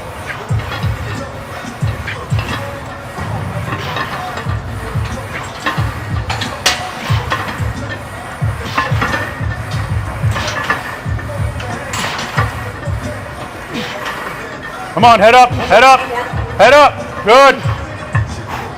One more and then rack. Rack. 2 more. Okay, let's go. Come on. All right, that's it. Yeah, take it off. All right, let's go. Keep that chest all the wall. 2 more. Oh, dude, no way. You got it, man. Come on, you got it. Let's go. Come on, show him. Come on, Sam. Show him what you got. Come on. There you go. There's more there.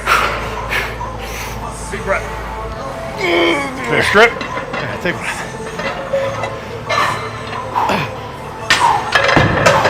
I want to see more. I want to see more control as it gets lighter. Come on. Come on, up. Two more little strip. Let's go. Control down, explode up. Up hard. One more. Come on. Right down. Come on, you got it. You got it. Good.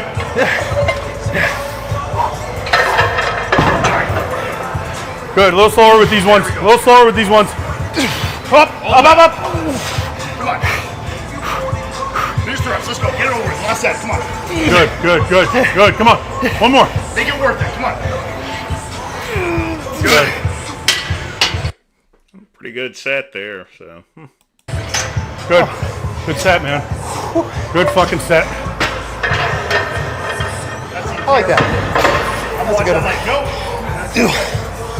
Fuck that. Good fucking job, man. I think Metzer would respect that, OG. I mean, he's getting his workout in, so. I mean, that's a brutal workout from what it looks like. Good job. There's a week's worth of cardio right there. Yeah. Got the work ethic. That's half the fucking battle right there. Everybody says they want it, but not a lot of people can go through that fucking pain. And that's the difference.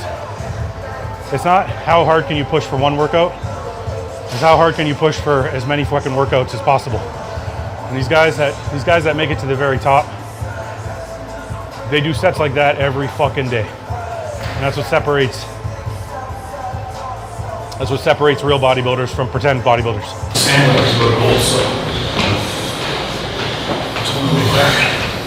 We should have taken an elevator. I never take the stairs if I have the option. Well, if we're going down, I figured it wouldn't be that bad. It's starting to get a little feathery. Dude, your quads are phenomenal. It's not a little feathery. Look at that shit. That's fucking awesome. That outer fucking quad there, the outer Alice there. Yeah, out here is where it gets good. Look at that shit. Right there, boom. Yeah. That's with a slight pump too, so a little less defined. See the other thing too? When we're talking about toes up. Well, the legs are going to be less defined because you just worked them out, so they're a little swollen. So they're definitely pumped, that's for sure. Would you interested in a debate rematch versus Richard, Avi, and ask yourself? Z with a $3 donation. I wouldn't mind debating either Richard, AV, or Ask Yourself. I actually liked AV somewhat, but I would want to debate them individually. I don't want to be debating all three at once. That's just not fair. Either that, or I get to bring along two people like Dave or something like that, or so forth. It should be even Stevens. So, but again, thanks for the donation. This half. Oh yeah, like Right here. A lot of lunges, a lot of walking lunges, a lot of like toes up. You want to develop that. Show Sean Roden's trick. Sean Roden's advice for upper quad was always walking lunges. You do like 100 yards at a time. And if you look at Ronnie Coleman's legs, same thing. They sweep from here, not from here. Like the sweep would start here and go all the way down. Walking lunges. I gotcha. Can't really think of any other poses for quads. See the back? See the leg hamstrings? Yeah. Sorry to hear about that, Serratus. Hope you're feeling better, that's for sure. Scatman again, what would I debate Big Lenny on? That's good. Pull it in. Explain. Kind of like, you almost want to like pull your pelvic bone forward. So you want to put your foot back and then kind of suck everything in and up. Right? Like that? Yeah, try and pull this forward and up. You see a little bit of feathering coming out here? Try with the other leg. There's more on the other leg. There's a little bit more detail here. You can see some feathering in here. Yeah. It's starting to hold just hard just to stand up, flexing those. Let's see what the upper body looks like in this light. I know all your blood's in the lower body, but you're fucking peeled, so you might as well get some shots in this leg.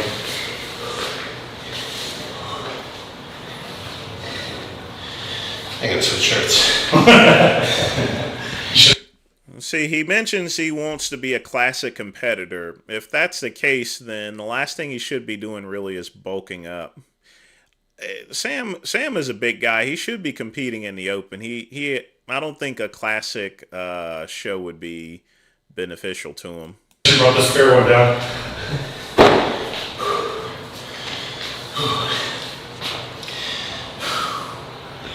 But I mean, it may be just his posing or so. I just don't see him as going to be a very successful classic physique bodybuilder. Goddamn. Shoulders down, elbows up. Yeah. See that quad? I don't mean nitpicky, but I want to get you used to stuff. So you put this leg up. Oh, you don't make any money competing. You don't get shit for competing. Even the Mr. Olympia, Ronnie Coleman spent more money competing and winning the Mr. Olympia than the amount of money that he actually won. You always go into debt whenever you're competing, at least at that professional level. Watch. Put that leg up. Now, see that? Move your hand. See that? That's what you want to do when you do your front double. So you see how that line came up? Yeah. Don't forget that. I see what you're saying.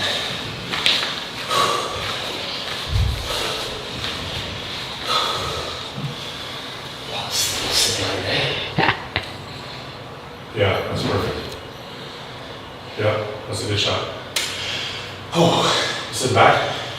Just wait. Can I just see something on that? Yeah, go ahead. Go back to that side pose. I don't know if you already said it. No, I didn't. Do you want me to say? Go ahead, yeah. I was just gonna say on your side of your leg, like where you're at. Yeah, there's the leg. Like you're like All he wanted to do is get an opportunity to pull his pants down. So over here. KCB, I don't know. He's getting a lot of money a month, that's for sure. $90K would be pushing it. Sandwich that hamstring Don't forget, you still got to pay taxes on that money. up against it. like wait for almost Like, your hamstring. like see, look at the difference if I'm here versus like if I'm here. Look at my hamstring difference, you know? I see what you're saying. Like when you smush this up against the back leg, so it's like smush there, and it like really pops it out. And he's also not flexing it, so if you don't flex your Yeah, hamstring. don't flex your hamstring. Never flex the hamstring. Only on back shots.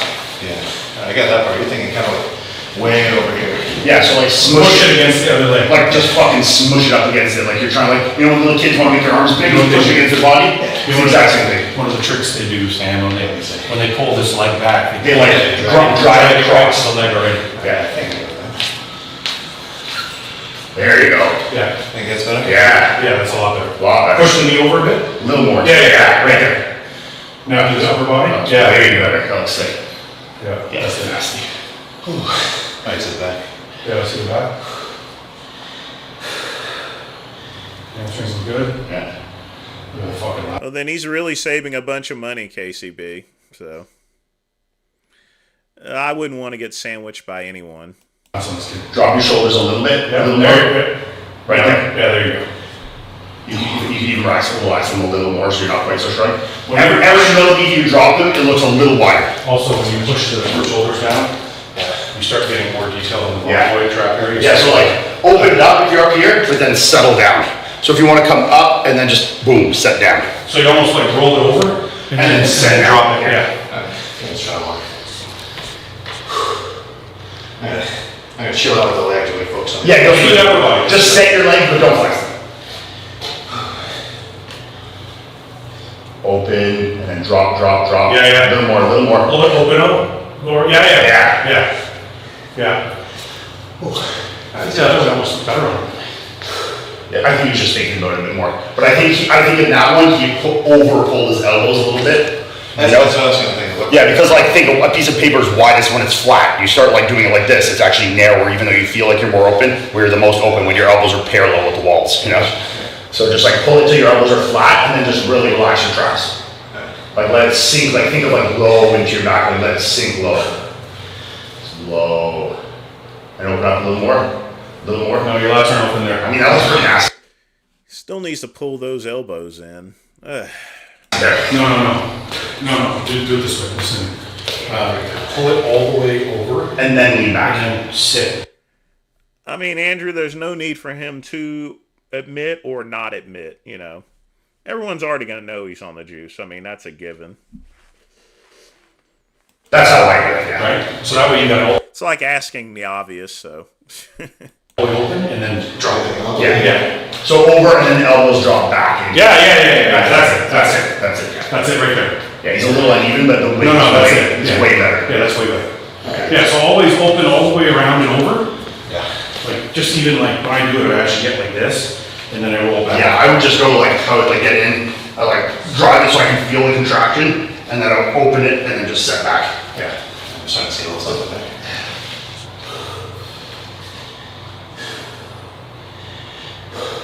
I guarantee if Sam Sulek does an expo, I mean the line is going to be out the back of the door, literally, just to get an autograph and a picture with him.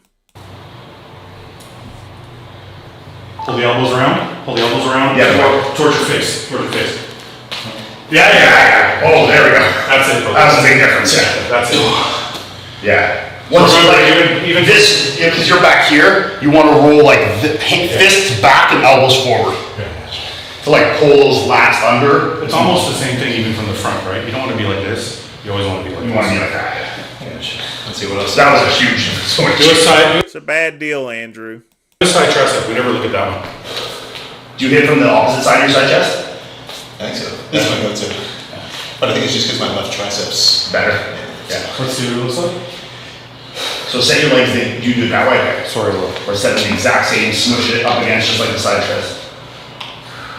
Bring the other shoulder around. Yeah. Rotate this way a little No, bit. it's good. He's good. Okay, I'm sitting up. Yeah, you're sitting Oh, there you go. Now this is a much better pose. He really is getting pretty lean with that. So. Yeah, that's perfect. The only thing I want you to try one more time. The only thing I want you to do is try and lean forward a bit. Yeah. Not too much. Don't lean back. But just don't do this. Yeah. Because remember, you always want to make yourself look like this, right? Yeah. So if you're straight. That wasn't Callum Von Moger with the machete. That was his brother. And his brother's dead now, so. Up and down now like a sheet of paper. It's like angles. Whereas if you're like this, yeah, you're kind of creating that. Just sit into that back shoulder a little bit and lean forward. Or maybe that was with the boomerang. Just a touch.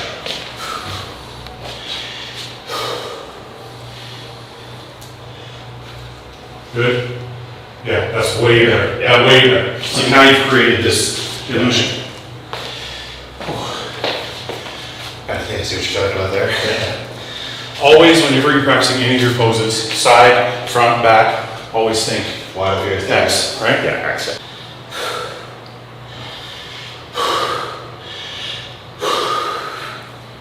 There you go. Legs perfect. It's back. Pull your pelvic bone back. Pull your pelvic. There it is. That's better. That's better. Oh, it's hard to do when you're vacuuming, right? Yeah. That's what we were talking about the podcast one time. That you can't vacuum and. I know it's hard. Yeah, KCB, I just remembered he cut up the kangaroo with the machete. Well, it's hard to tell if you're... Whenever someone says he has a machete, I think of his brother beating up that car with a boomerang. I don't know how guys like Chris do that and say that's like fucking 5 minutes. Because I think Chris has enough, like I can do it without pulling my hips back. Like no, he puts his hips far back though. Yeah. But he does like lots of like stretching. But like you have to get to a place... see. There goes Fuad, just make an excuse to pull down his pants. Gonna be a sausage party pretty soon there. I'm not sure my whole body. I'm just saying, you have to get to a place where you can just stand here and like push it in, just like I can get the lines to come out without like going like this. He has a freaking hard on too. So you're just like you're almost like. I mean, look at it. He's got a freaking hard on. Pushing the ground with your feet. Yeah. You're almost like pushing back into the ground. Yeah. I think I got the gist of flexing. I just gotta put it all together. Well, yeah. You guys also just straight legs, right? Just imagine if someone just walked downstairs all of a sudden and they just saw those guys with their pants down to their ankles, you know. They'd be like, no, we don't do that here, folks. Take that to another gym. All right. And I'm sorry, folks, this hydrothorazide is killing me tonight. Ugh. Man.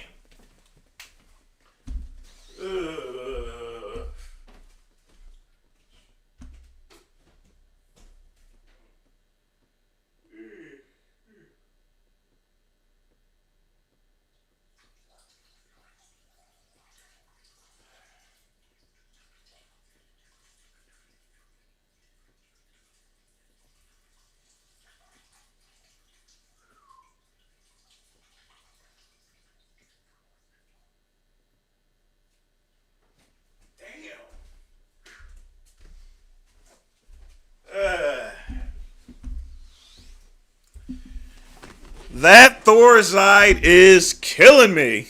Ugh. Oh boy. They ought to really be careful as far as how they take down their pants.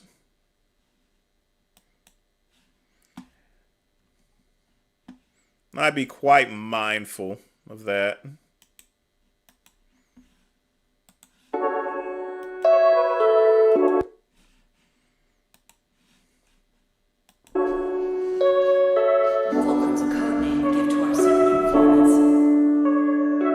What is good, Yodi family? Damien Luck back with another banger. I am the original Fulcrum. Fulcrum, come in. Yodi gang, you feel me? And you best believe it, today I am back with another classic banger, you feel me? I'm out here at Burger King today, you feel me? I've never been to this Burger King location. But yeah, I'm about to get faded in the hole, Yodi family. Make sure you guys drop a like on this video, comment down below, subscribe if you're not already subscribed, follow me on all my social medias at the top, and you best believe it, shouts out to the Yodi family. Thank you guys for 1 million subscribers, bro. I can't even believe it. It was just a year ago I hit 1,000. Way too faded. Okay. Age restricted. You feel me? Like, this shit never ends, you feel me? But I'm grateful. The journey is beautiful, Yodi family. The journey is absolutely beautiful. I love every single one of you guys. Shout out to the Yodi family. New music, new bangers, new streams on the way, you feel me? Yodi land hentai back? Shall we? Cheers, my friends.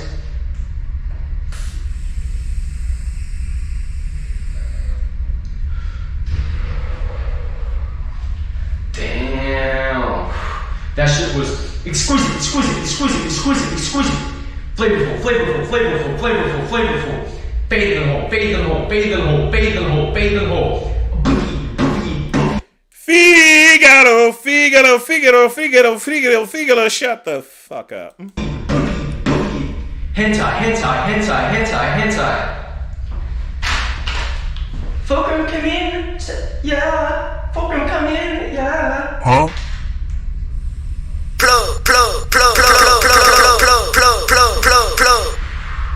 But yeah, Yodi family, we got the Pendulins on deck, we got the Packington on deck.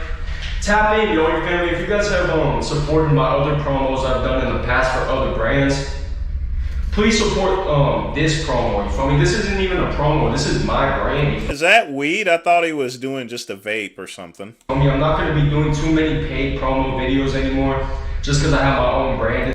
Performing at PuffCon at the end of this month. But yeah, Yodi family. But goddamn it, Yodi family, my purpose and mission is to get this goddamn message out there. I don't care if I sound like a broken record. In Yodi Land off the Yodi Land pack. But yes, Yodi family, I'm out here in Burger King right now with the Yodi Land pack. It's pinned in the top comments for real. Shouts out to the Yodi family. Benjamin City? Shall I? Cheers, my friends. Holy tits. Once again, another example of someone that decides they wants to film in a Burger King without anyone's permission.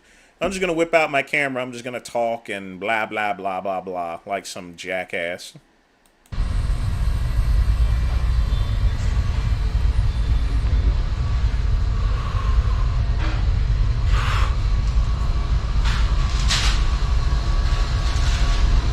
Did you want to try my brand, sir? No, I'm good. You want to try my brand? It's fire, bro. I can't. What's up, bro? Hey, well, have a good day, brother. Fulcrum, come in. Yup. Yodi gang, you feel me? Did any of you gentlemen want to try my weed brand? No. I'm getting so faded. He's smoking weed? Oh, God. Nope.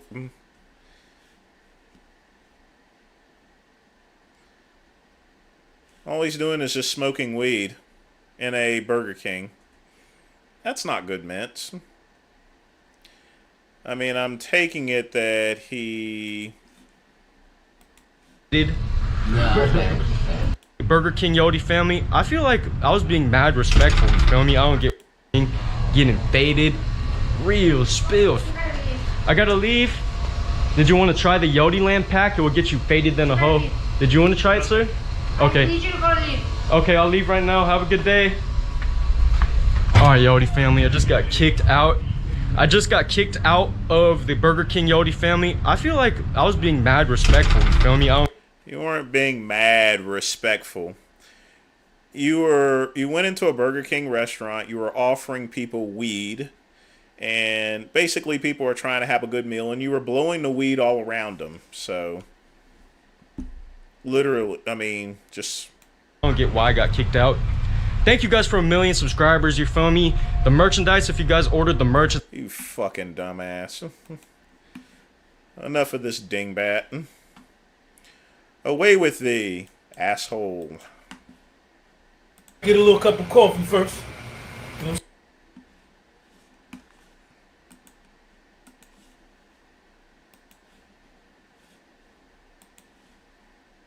Saying, check out the coffee joint.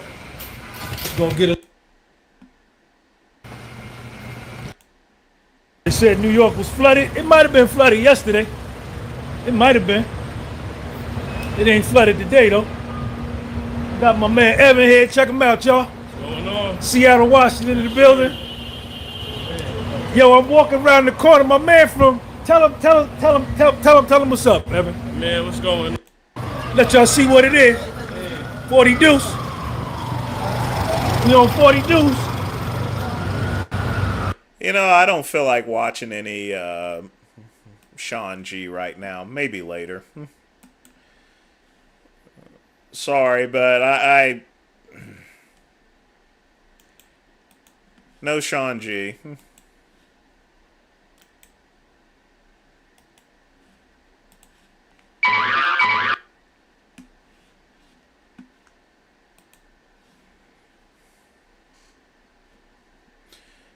I'm not in a Sean G mood today here, so yeah,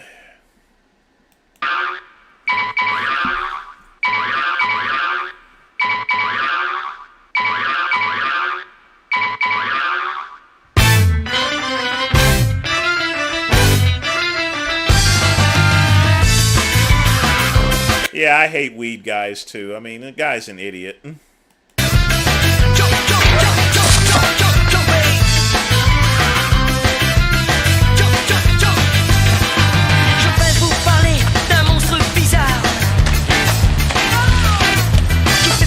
What a fucking asshole. Hold on a minute. Let me show y'all this again. What a fucking asshole.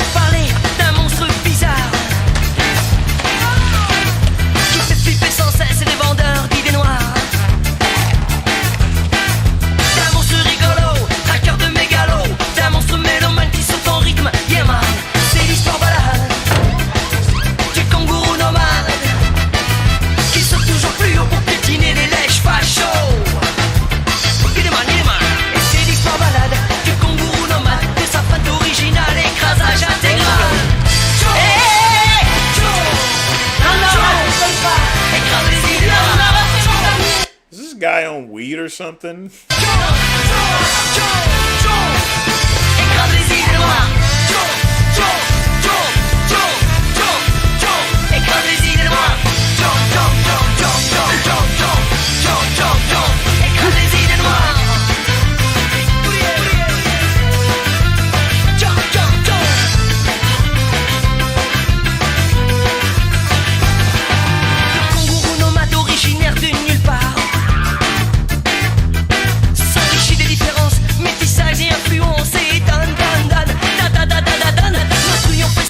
He just went and stole that stuff.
She called him a stupid asshole.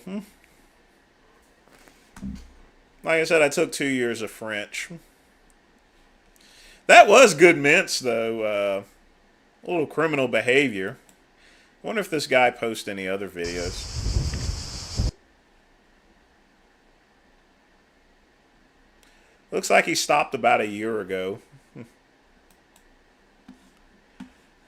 Oh, remember that guy. We play him in order, so if it's next on the list, it gets played. Where was I?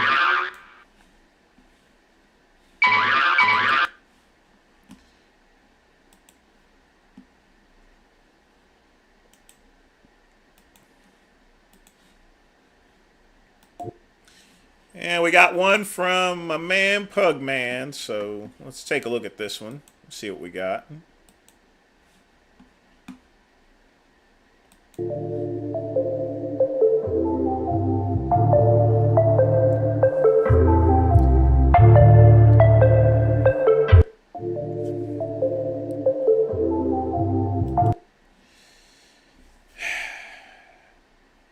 Somehow I knew that was going to happen. If you're going to be curling, number one, respect the weight, and obviously you probably didn't even warm up. 2, when you work out the train, not the show off on TikTok. As Grizzly Jr. would say, get what deserve.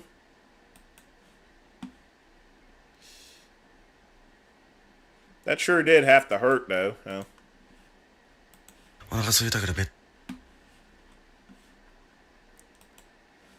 Something in Japanese. やっぱりベッドクッキングはこれですね、これ。きつい。Well, I wonder if he's related to Big Lenny. That is one dirty iron. You can't even iron anything with that. 玉ねぎ、ニンニク。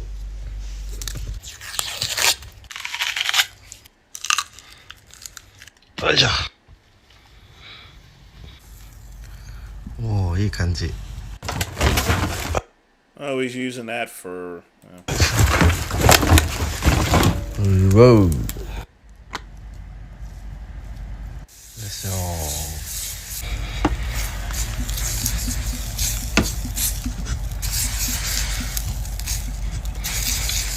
味付けはこれ。よ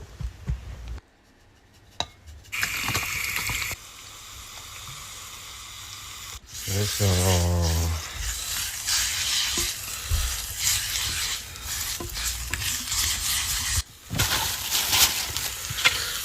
まだ使える。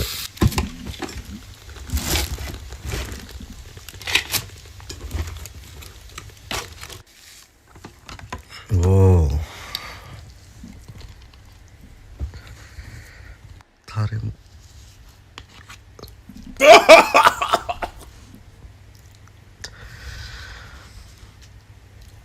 はい、アイロン牛丼完成。イエー。いただきます。Is he gonna eat that?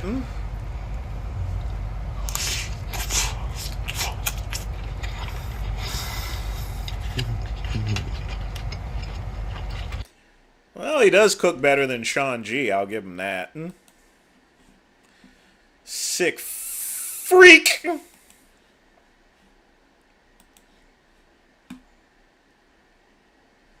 That was disgusting.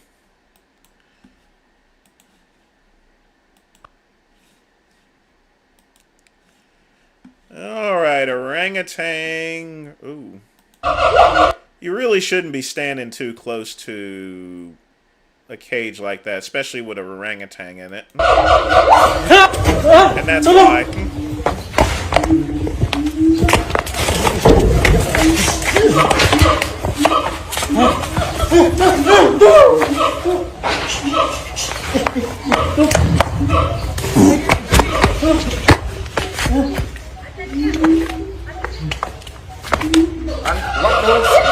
Tangannya ke sini, tangannya ditarik di. Kamu ditarik. Tolong.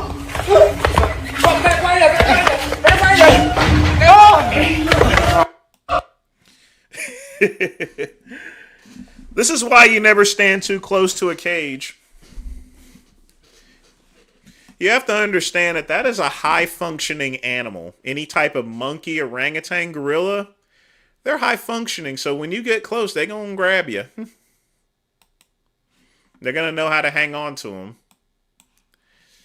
Maybe he was just trying to say howdy doody or something. I don't know.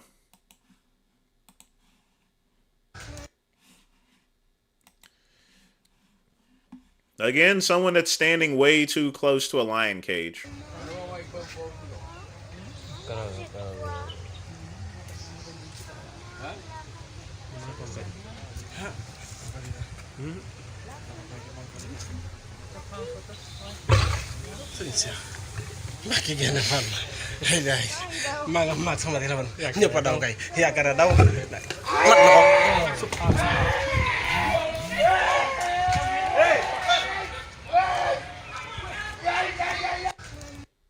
Let's watch that again.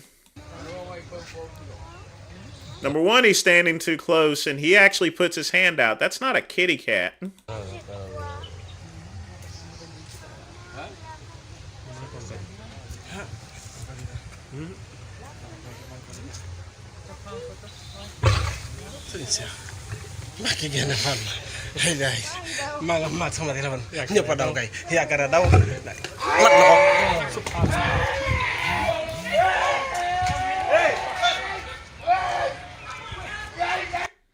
He's going to need a Band-Aid for that. Oh, boy. What a moron. What a moron. All right, that guy. Here's your video. Oh, come on.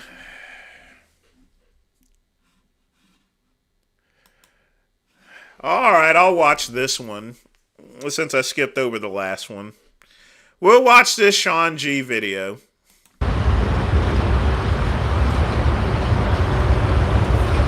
Wherever the hell he is. Let me see who's gonna be first. Who first? Let me see who first.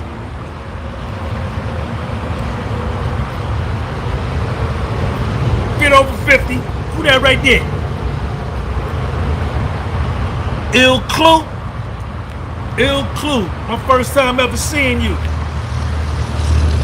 My first time ever seeing you. You a troll or you for real? What's up? I'll skip through some of this, KCB. What's up?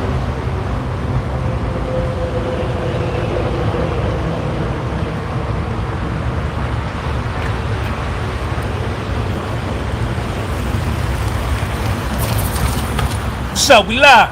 Well, KCB, I skipped over that other one, so technically that didn't even count. But I'll play this one and then no more Sean G videos for the night. Hit that like button, man. Hit the like button. Who that right there? Been a supporter, my guy. Okay. Okay. Go buy a t-shirt. Go buy a t-shirt.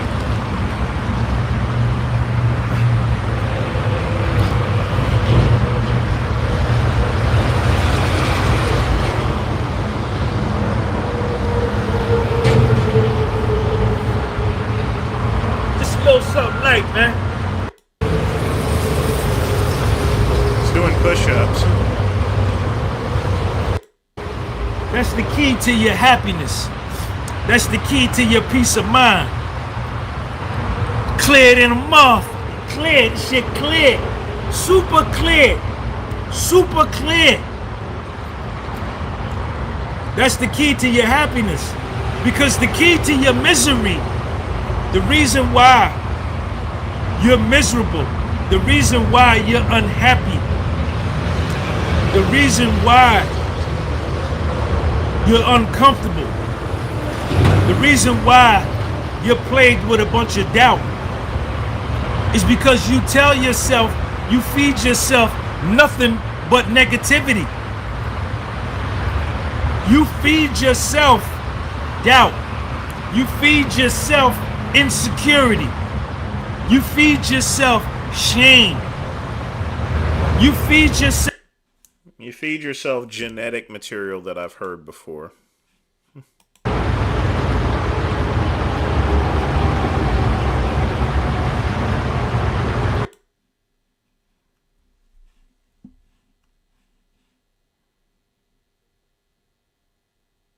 Over there for those of y'all on welfare.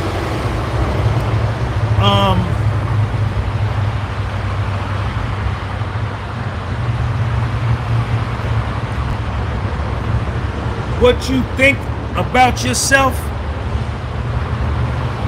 is who you're gonna send out into. I felt alive for years. Thanks to the 28 people that hit it for me. Thank you, man. He's just saying the same stuff over and over again. And doing push-ups. Yeah, next video. And no more Sean G for the night. He's gotten to the point to where he's just annoying.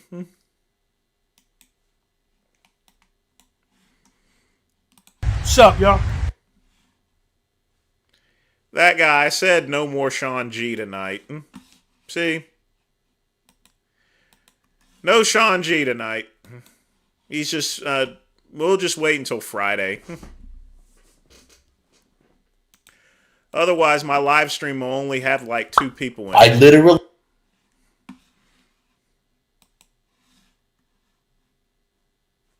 walk around this earth like nothing's going on. Okay, guys, we are at a place called, I don't know if you can see the sign way back there. It's called Lexington Barbecue. Okay, we're going in to order some stuff right now. Okay, just to be polite, there's some really nice people here. They checked us out like we look like we're from out of town. I've never been to Lexington Barbecue. I've been to Lexington before. I mean, this barbecue stand's been around for quite some time, but I've never frequented it whatsoever. Don't get it. They were kind of staring us down. I'm like, oh, I'm wearing the wrong shirt. Maybe it's just in my head. I don't know. Wait a minute. Is this a regular thing? They're not open on time, or you guys have you? My friend, you are in the South. They open whenever they feel like it. Not only that, it's a barbecue restaurant. So if they're backyard barbecuing, then they'll open up when they're done with the fucking barbecue. I mean, that's old North Carolina for you. I'm doing a review of the place.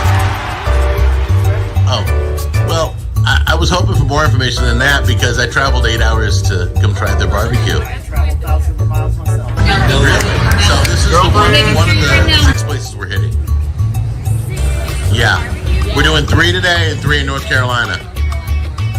So we're doing Carolina barbecue tour. Yeah. Okay. So anyway, who's going to go first? Well, let's give everybody a vote. Everybody gets a vote. And you're going to try sauce. Who wants to go first? After 4. Who wants to go first? No pressure. Oh, which one are you going with first, Rods? I'm shaking it up. All the stuff that's settled in the bottom. Oh, got it. Right here. Okay. That's in 2 first. Oh yeah, no, I wouldn't scrape that off my shoe. Don't be mad. It's nice. It's good sauce. Are you yelling at me on camera? Really? I'm being yelled at on my own video? Keep going. Move on. Oh gosh. Why don't you just bring Rodney out here and yell at me? That one's the sweet hot. Do that one first. That's the other sauce. Who is this, Kathy? That's the other. Well, it looks like they do Eastern barbecue from from where it stands. No, they're using a very thick sauce. Usually an East Coast sauce would be more peppery. Sauce. Oh, this one right here. Yes, that's the other sauce. sauce. The other sauce. Nope, that's the wrong one. Spicy habanero margaritas? Are you serious? I don't even drink. Lie. Let Robert review it. I don't drink. Robert drinks. I don't. That's a lie. Oh my gosh. We just bought coffee, and they served it in cups so small, I thought we were taking shots. They were sipper cups for little kids. No, oh, you have... There it is. Oh, by the way, it's their only coffee. Okay, wait a minute. Why am I laughing? That was smart. It's an 8-ounce cup of coffee. I mean, I guess he was expecting Starbucks where they have the Venti and Grande and stuff. So, oh well.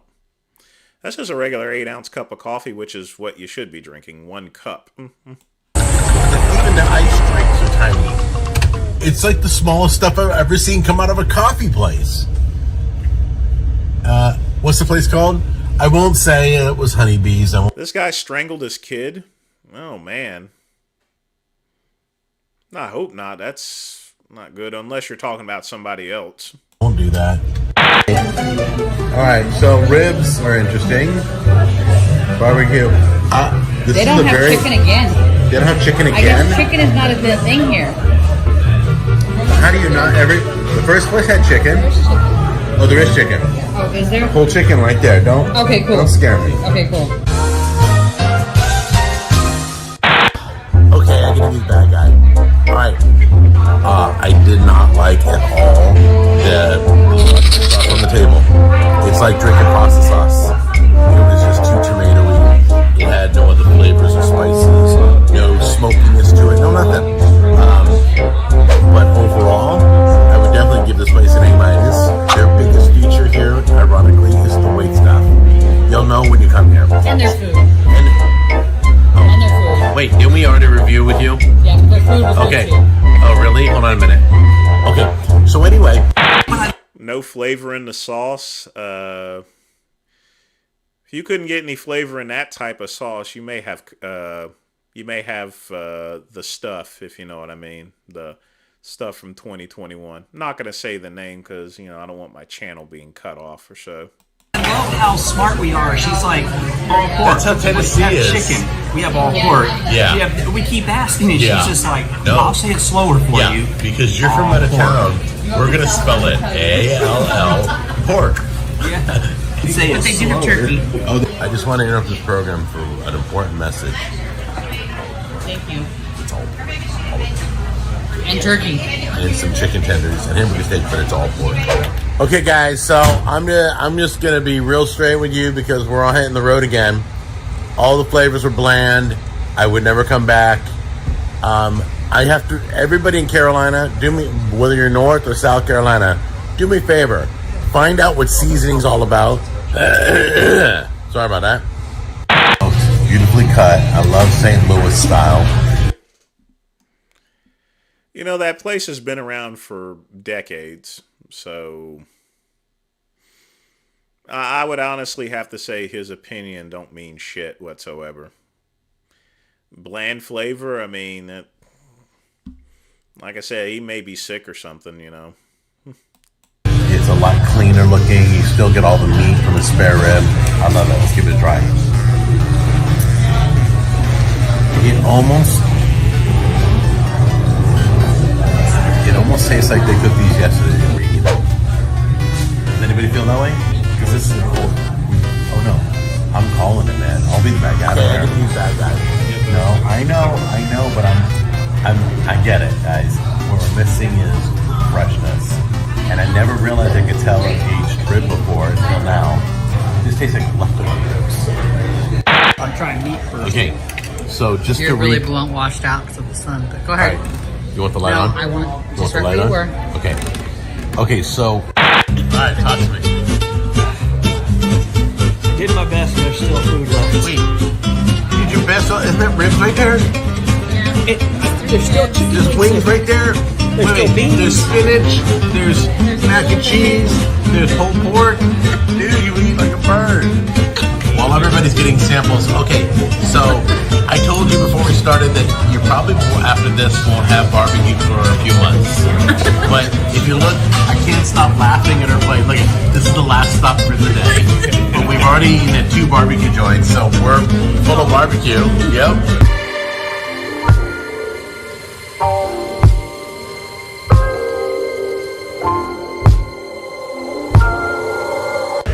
Okay, guys, I gotta talk to you about whatever was at that last place did me in. So that was Lexington Barbecue, just so you know. I want you guys to know that, yeah, I mean, I wasn't doing well. I'm just starting to get back to normal, but man, something I ate was not so.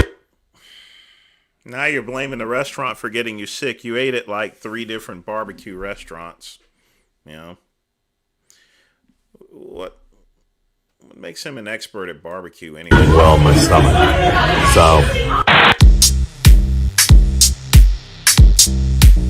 Hey, how you doing? Jack Scalfani here. Hey. I'm just curious about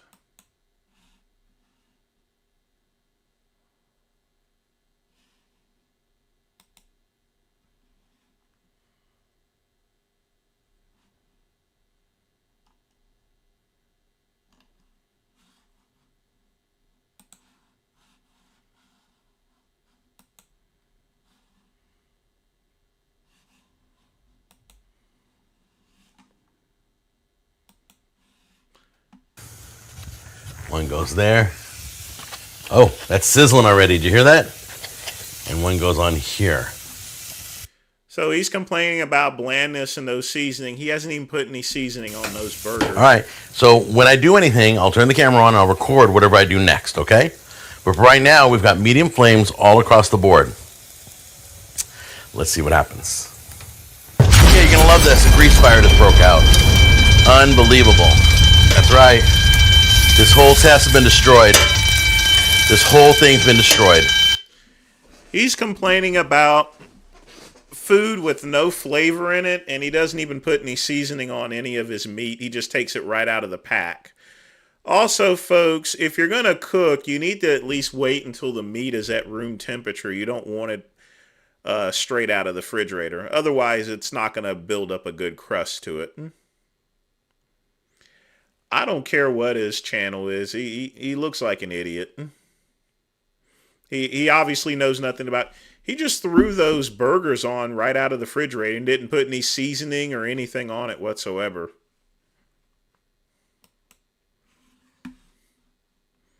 That's what I was wondering. Is this guy an expert at barbecue or so?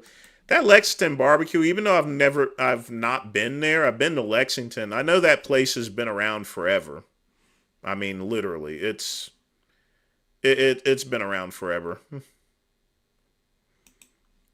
So I would take anything that he has to say with a grain of salt.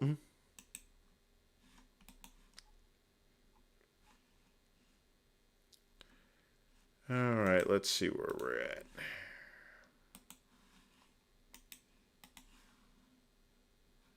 My fucking face.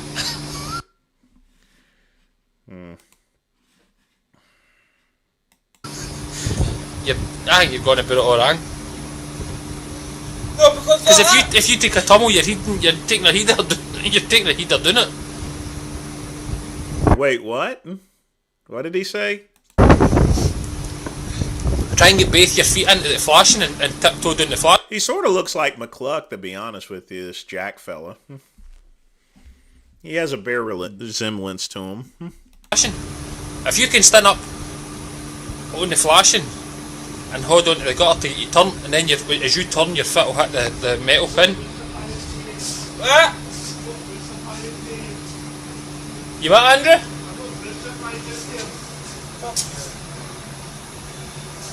It was going to D there, Andrew. It was going to D.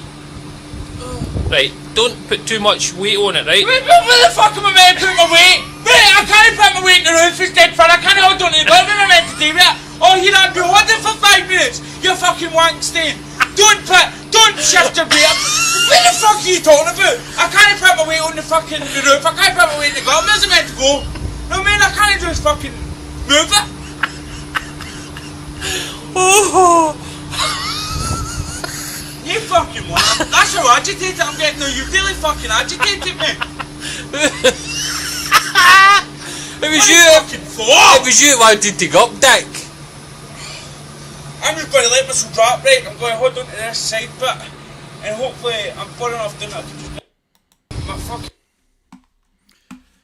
Oh boy.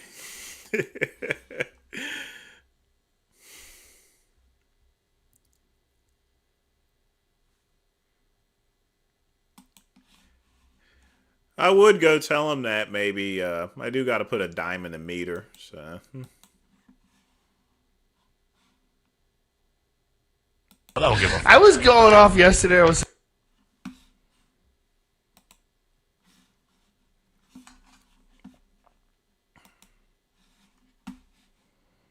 that doesn't give ranch with wings. I mean, you can always get blue cheese or something else. Old days of the Joe Rogan stuff. Now it's just too polished. It's sort of like UFC. You remember when UFC came out originally? It was all brash, and you know, people were coming in and fighting in tennis shoes and stuff like that. I was.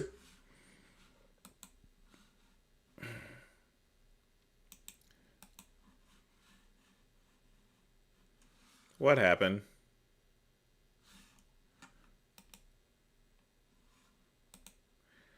What just happened? Oh, that's a link, actually.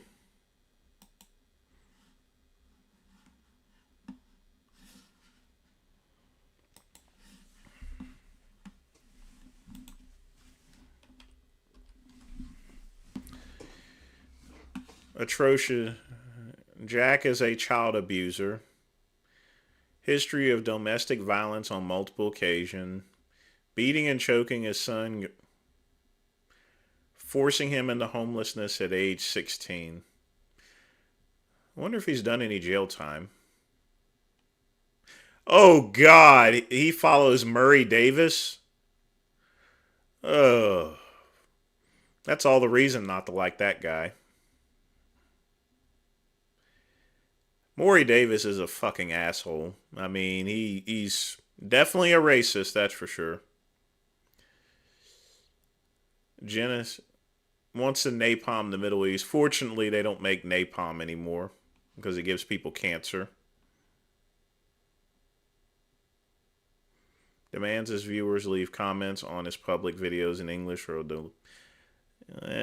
refers to human Hispanic friends as cleaners and gardeners.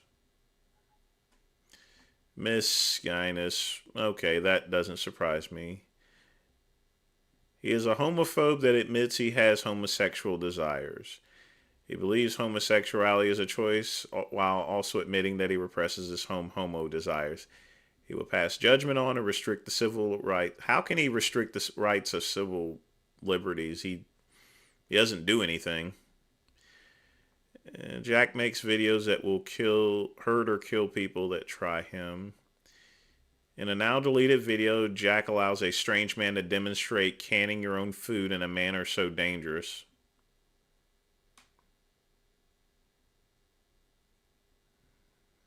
Yeah, that would give you botulism doing it that way. Thinks he's a good guy. Yeah, West Texas Investors Club.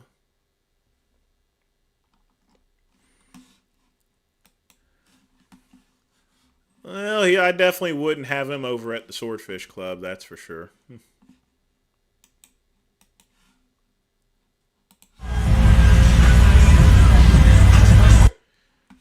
Here comes a Wes Watson video.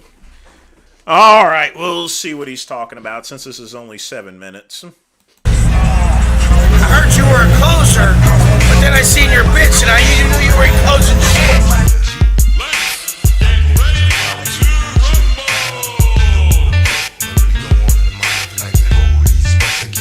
You know, they finally arrested Tupac's. Well, they arrested someone that was in the car who was in the car that killed Tupac. Now, if you're wondering why they haven't arrested the shooter or anyone else, it's because everyone else is dead. He's the only one left alive. We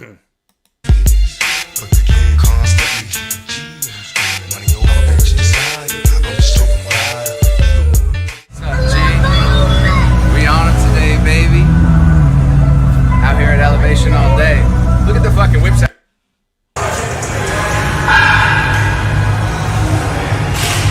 We've already seen something similar to this. Plus, I've already played a Wes Watson video, so yeah, one Wes Watson video per day, and we watched a really long one. Hey, what's up, guys? Next video. Yeah, we've already done a Wes Watson video, so Wes Watson is a lot more entertaining than Sean G, but at the same time, I can only put up with so much Wes. Today, I definitely wasn't feeling like any Sean G shit, so I tried, but I just failed. Guys, so I wanted to make this video to talk to you about what I feel are going to be very difficult times coming ahead, specifically in the United States and specifically economically, is what I'm referring to. The main reason for that is multiple, actually. The primary is what's happening with the banking sector and the currency. I feel like our government has completely sold us out and has every intention of fucking us over in ways we could never even imagine by forcefully implementing some type of digital currency that they are able to completely control and do what they want with. Digital currency, you mean like credit cards? We've had digital currency for years. And there's nothing more gangster than a bank, so I would seriously doubt that the government would take over the banks. The banks, on the other hand, would have lobbyists and have their own people in there if they don't have those people in already. Remember, the government doesn't control your lives. Only the wealthy 1% controls your lives. You know? The banks control your lives. They control politics. You know, lobbyists control politics. Not the president, not these other politicians. Not the senators, not the representatives. It's the wealthy, you know. They're the ones that's pulling the strings at the end of the day. With shut off, put limits on, put expiration dates on, whatever it may be. That will be a complete nightmare, and that one thing in itself would destroy our country as we knew it. All of our freedoms will be removed with that one move. So don't fall for the bullshit about money being contaminated and carrying disease. It's all garbage. Don't fall for it, all right? Keep your cash, keep your freedoms. It's very important. But in addition to that and beyond that, the next concern comes with employment. A lot of people are not aware of just how severe the risk. It's not even a risk. It's a guarantee of what's to come. Okay, and that guarantee is that within the next 12 to 36 months, I anticipate that we're going to actually see what I'm about to refer to manifest. And that is robotics, artificial intelligence, just destroying, decimating most of the workforce that we currently are familiar with in America. Well, we've already gone to an automation process. You're going to see more of it in California. You know, recently they passed a law to where a McDonald's worker can only has to make a minimum $20 an hour for minimum wage. So what's going to happen is that you're no longer going to see cashiers. You know, the only thing a McDonald's needs to do is replace like a couple of workers, and what'll happen is they'll easily replace the cashiers with kiosk. Not only that, they are trying out a machine called Flippy, which will actually cook the burgers. That'll also eliminate some other jobs as well. So I will somewhat agree with them on that. But with the elimination of jobs, there's going to always be new job creations, you know. But, you know, a lot of jobs do go archaic. I mean, back in the 90s, I was a telemarketer. How many telemarketers do you see these days? When I worked at Montgomery Ward, I was a sales rep, and I worked on 100% commission. Won't find that these days, you know. There's no more milkmen or bellboys or elevator operators, you know. So with the loss of jobs, there will always be new jobs that will develop, you know. America. If you could just imagine what they're able to do currently and how fast they're advancing. They'll replace all drivers. Every single type of driver will be replaced. Ice Monkey, I have no idea. That guy has been saying that he was in the car since '96, so I have no idea why they just made the arrest all of a sudden. I really don't. They can replace all assembly line workers. They're already replacing fast food workers. They're putting kiosks in place of humans in any store, in any capacity that they can. Artificial intelligence already can replace even the best paid attorneys. Accountants will be replaced, even to the point where one day doctors will be replaced. The best surgeons in the world, the most skilled and valued, will never be able to compare with what the technology will be able to do as far as completely remove error, okay, from the... I can see that happening, but by that time I'll probably be dead. I mean, you're talking about something that's like maybe 70, 80 years away from now. So. Equation, human error. And this is just a fact. This is what's going to happen. It's only a matter of time, all right? So most of the jobs that we know now, many of you may still have, are going to be gone. They're going to be taken. So this is something that people need to be aware of and people need to fucking fight for, because the reality is the people who are in charge of these decisions are the people who create the technology. I don't want to offend anyone, but the fucking nerds. In my opinion, it's good to be intelligent, so nerd is not an insult. I'm just using it to categorize the type people so you could visualize for a reason. The other type are the finance guys, the Wall Street guys, the bankers. Another segment of fucking nerds, in my opinion. And the reason I use the word nerds negatively in this case to depict them is because these are not the strongest fucking people amongst society. Not by far. They're not. That's one thing about stockbrokers. Stockbrokers and day traders, they're an industry to where they don't create anything. They don't create anything. They don't build anything. It's essentially legal gambling, you know. They're not builders or creators. Like, for example, you know, well, let's go back to McDonald's. You know, a cashier takes the money from a customer, you know. Restaurant worker, they cook the hamburger and fries, you know. Me, when I worked at Verizon, I answered customer calls. That's doing something. A day trader and a broker, they produce nothing. They service nothing. They just gamble on the stock market. And they should never be in the capacity to damage and destroy and change things to the point that they are now, only because they happen to have money or the ability to make these machines. Some things should not be done.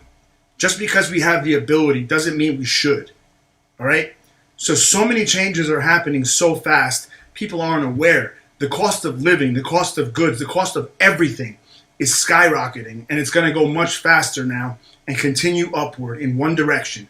Insurance is a main thing here, whether it be homeowners insurance, insurance to have business operations, personal liability insurance, car insurance. Every aspect of insurance has already gone up significantly. It's going to continue to go up. The cost of food is continuing to go up.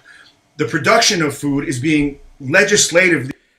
I don't really think the cost of food has gone up so much dramatically. I mean, I think people are just getting more fancier meals. You know, people are eating at like Hello Fresh, for example, and having their meals delivered to them. People are eating out more. You know, a bag of rice is still pretty cheap, so I would have to disagree with them. I think people are just they're spending more money on their food on their own fruition, you know. Some people don't even use their kitchens anymore. Be shut down, basically, where you can't even have your own grown food anymore. You can't have any food without their fucking toxins put in it. And what they're looking to do now is put these fucking vaccines that people don't want anymore in the foods. So you'll be forced to have them and consume them. How can you put a vaccine in a food? Interesting. Anyway, so many things going on right now that, I can go on and on for hours on this conversation. But I just wanted to touch base with you guys to let you know, to be aware of what's happening. Be aware. You got to educate yourself so you don't get stuck, left feeling like an asshole, wondering what the fuck happened when you lose everything. You got to have a plan here. You got to be aware of what's happening. Don't just be one of those people out there that goes with the flow. Research, read, study, understand things on your own, contemplate things on your own. That's the answer to how to acquire knowledge. That's the answer to how to stay one step ahead of what's coming, is to be aware. And the regular mainstream media will never share these things with you. They are fucking liars. Everything they say, for the most part, is a lie. It's all an illusion. The whole world that they've created for you to see is fabricated. It's not real. It's bullshit entertainment and bullshit distractions to keep you too fucking dumbed down to catch on to what I'm telling you now. The real important things that are happening. All right? So please, guys, pay attention to this stuff. Do what you can to prevent yourselves from getting hurt and getting left behind. Ultimately, what they're pushing for are two classes of people. The super rich and the fucking very bottom poor. And when the majority become very bottom poor, they turn into slaves. That's what it becomes. It becomes a slave class and nothing more. When you can't feed yourself, you become slaves. So you're either going to become a slave or a criminal. Either way, you end up in a cage and become a slave ultimately regardless. So I really hope you guys could take something positive out of this. I hate to be talking so negative all the time because it's not what I'm about. I am about being positive. But part of being positive is standing up to these fucking people who are destroying our country that I love very much. And I will fight for. I will fucking stand up and fight for this shit anytime, any place. And if they ever bring the fight to my family, I will fight my fucking till I'm dead. I will fight. All right? I hope you guys enjoyed this. I mean, my great-great-granddaddy was a slave, so the truth of the matter is I've heard this, what he's spilling. I hear this a million times, folks. And I'm just going to tell you this here, okay? You have to control the controllables, all right? You can't live in doom and gloom. You do what you can in life. Jobs are going to come and go, There are jobs that no longer exist, he is correct, but there are new jobs that are being created. As far as paper money is concerned, we've been in digital currency for decades, And the thing about cash is that, it can get lost. You can get robbed. If someone steals my Amex card, for example, I can just simply call Amex and have them cut it off and they cover me, But as far as the politicians controlling the banks, the banks control the politicians, Like I said, there ain't nothing more gangster than a bank, The wealthy 1% and the banks control the politics at the end of the day. They do. So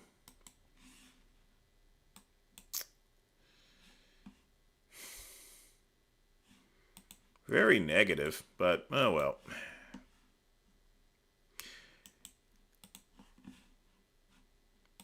Maybe he might want to put a smile on his face or something. I'm not sure.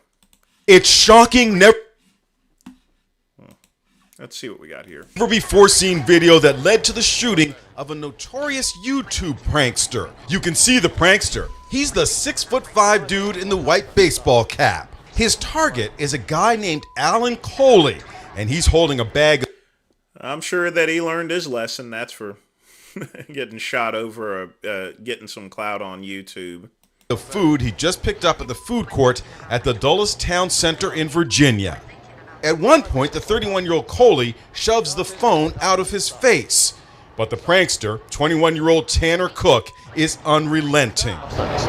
But the prankster never expected this reaction. A bullet fired into his stomach and liver. By some miracle, ouch, he survived. Coley was arrested. Folks, do you ever notice that people always put their thumbs up when they're in the hospital or doing this and that and everything like that? There's nothing cool about that. You just got shot. You almost got killed.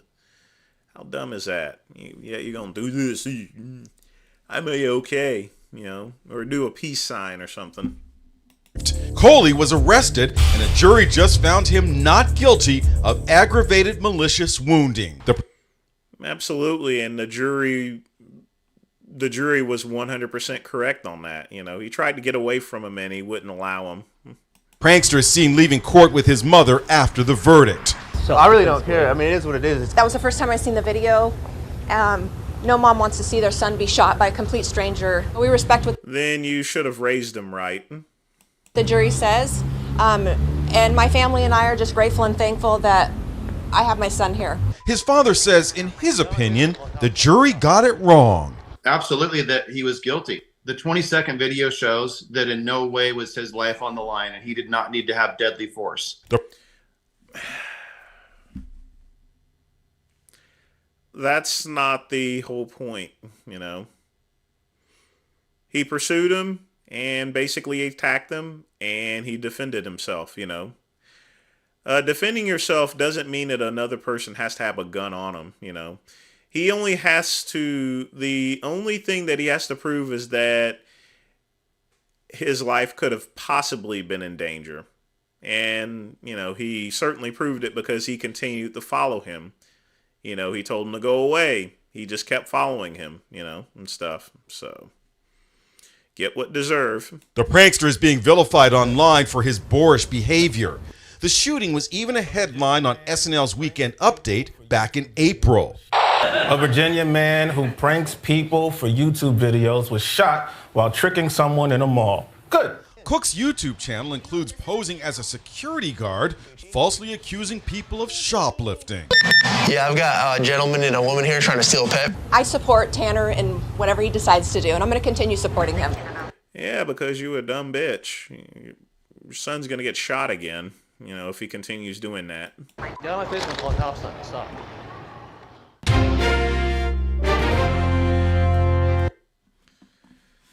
I'm curious. I wonder if he's still doing these silly videos.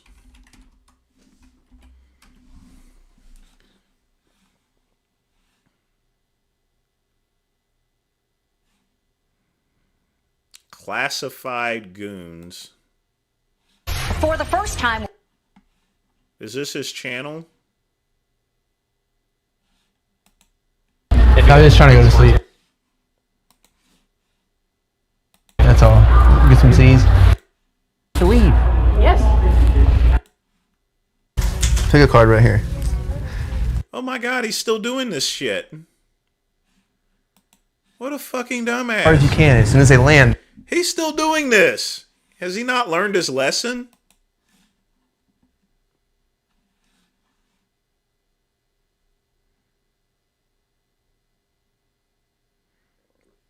Did he not learn it? He's still doing these videos, and For the first time, we're here.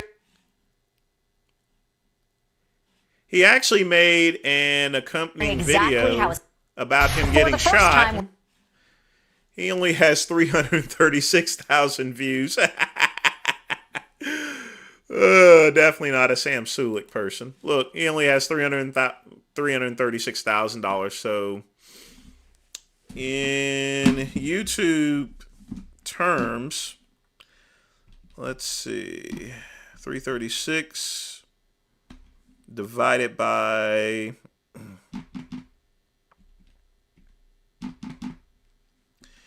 1,000.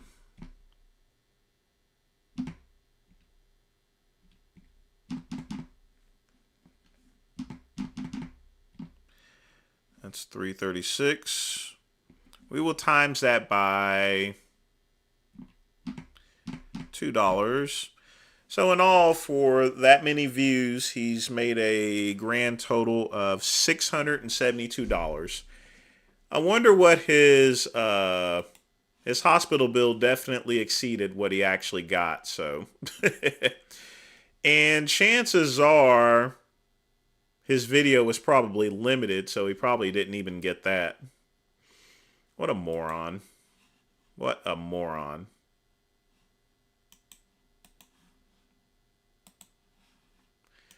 Alright, we got another one from Pugman. And I know exactly what this one is, so Hold on to your butt. Come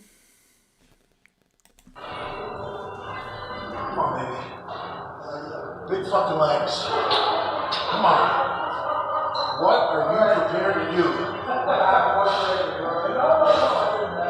How much do you want it? You want it more than the next guy? You gotta take it.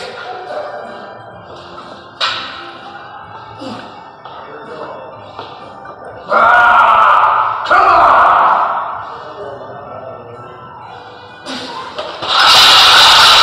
Oh shit! Call 911. Call 911.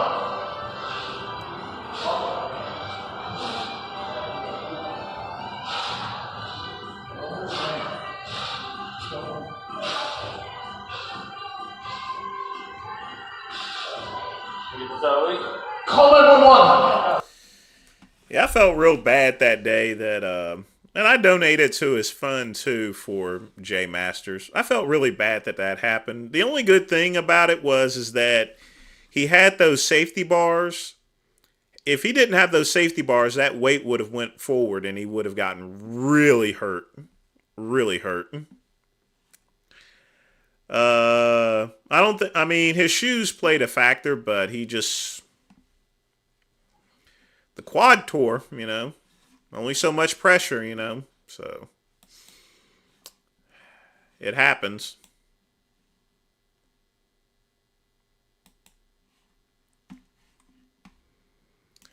All right, what we got next? Yeah, I guess we'll play this one.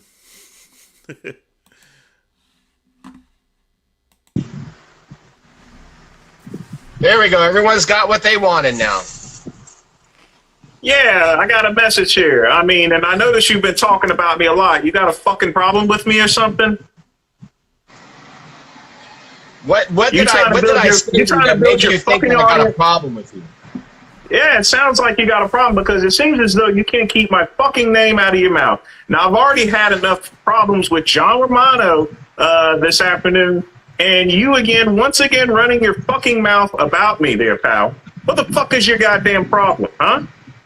Why the fuck You're do you saying keep I talking ran my shit mouth about me? you in this live? Let me tell Are you you something saying that here. I ran my mouth about you in this live? Yes, you ran your mouth about me. Listen here, I will come down to Florida, rip your fucking head off, and shit down your fucking neck. Keep my name out your motherfucking mouth, you stupid son of a bitch. You got gas cans in the back of your car. You ugly as fuck. You look like Wolfman fucking Jack, all right? Keep my name out your motherfucking mouth. I don't want to talk about you. If you want to go and suck J Master's dick, that's perfectly fine. But you're not going to be on my fucking dick. Fuck you and I. Where did he go? I don't understand. So if someone comments about Vince Goodrum and I read it, I'm talking shit about him? That's one angry nigger there, that's for sure. Oh well.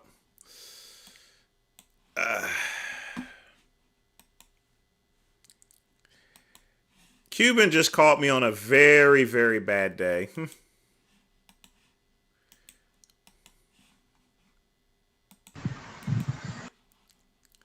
Now, I didn't go Will Smith on him because I didn't go and slap him. If I was in front of him, I probably would have slapped him, possibly. Let's see what we got here. I get a man $20.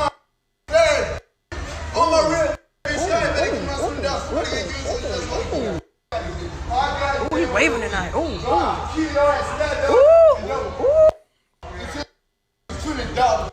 Why are they standing around him with a knife? You know, I don't get that. If I saw someone waving around a knife, I would just go the other direction. I wouldn't even be close to him whatsoever. Oh,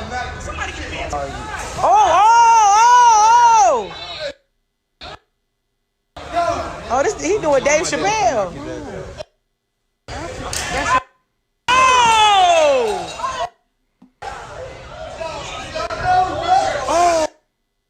Look, I didn't do anything.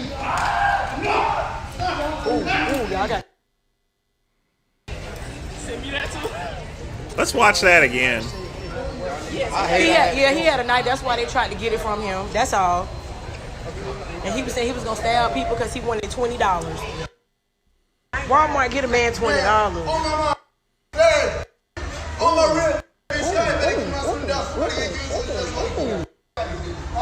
Ooh, he waving tonight. Ooh.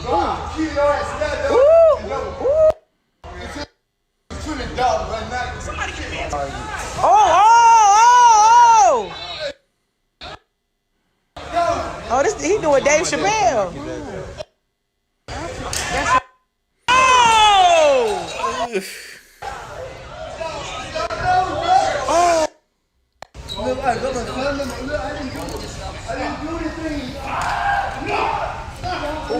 Y'all got.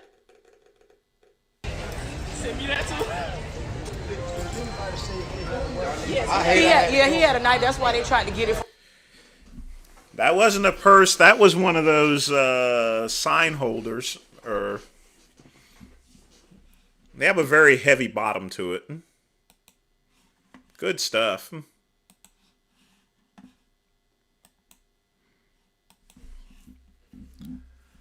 All right, it looks like that's all the videos posted for now. So we'll go to our pre-made stuff.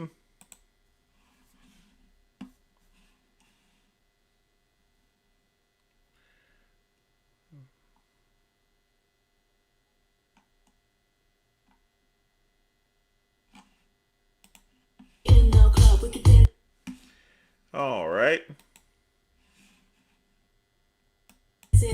This is like Richard Simmons sweating to the oldies, but he's sweating to something else I don't even want to know.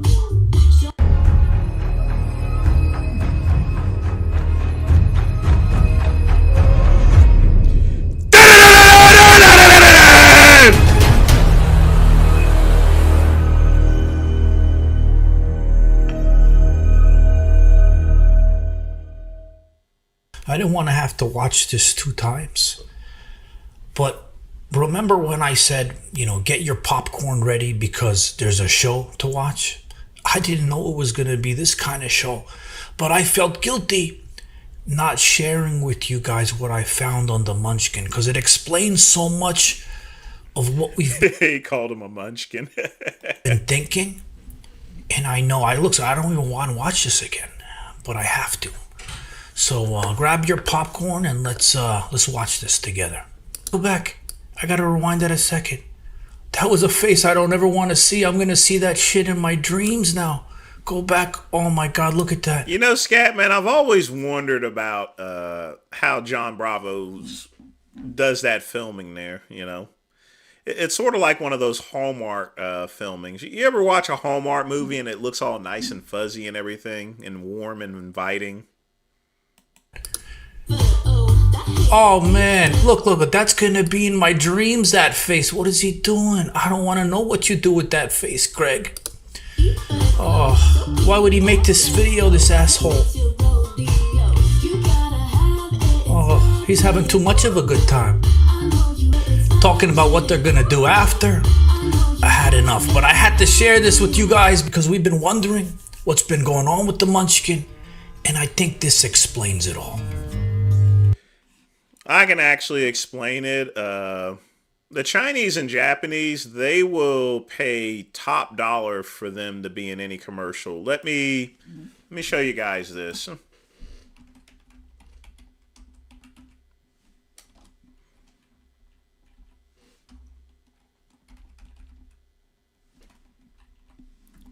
Let me show you guys this here. Hold on.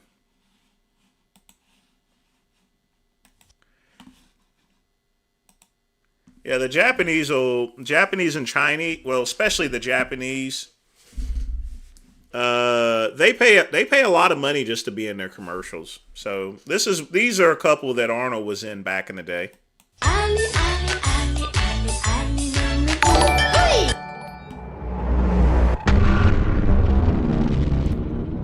Gold with a $5 donation. All right, let's check this out here.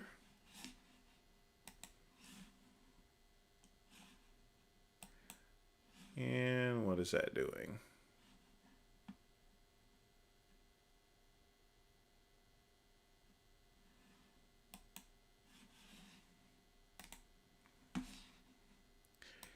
Let's see what we got here.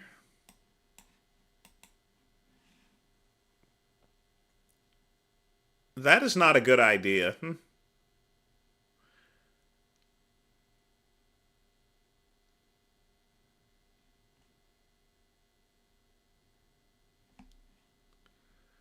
What the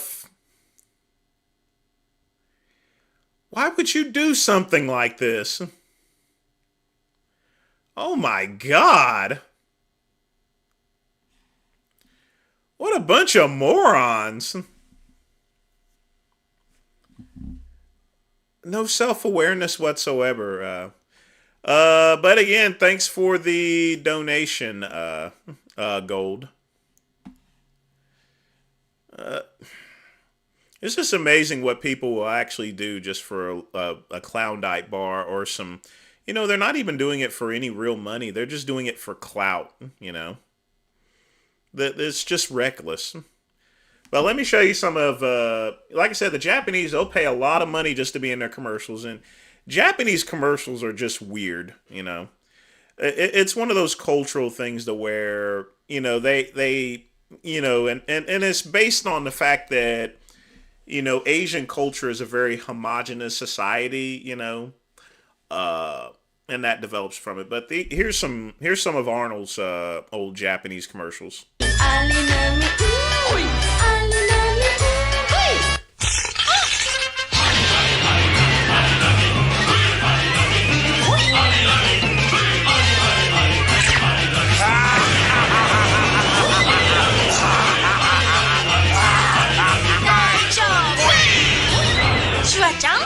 John? Takeda.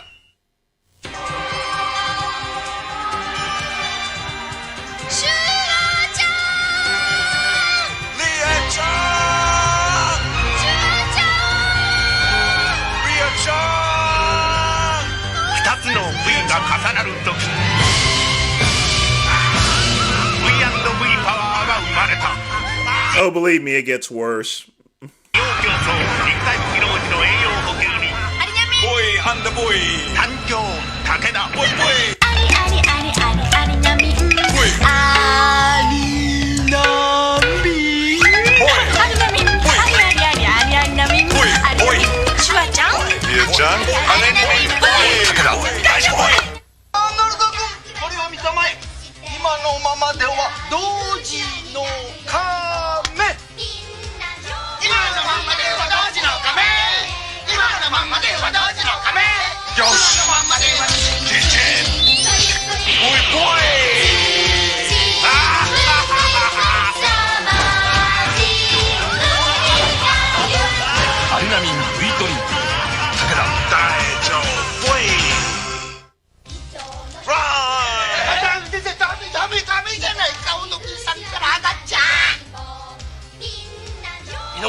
And it gets worse, trust me. It's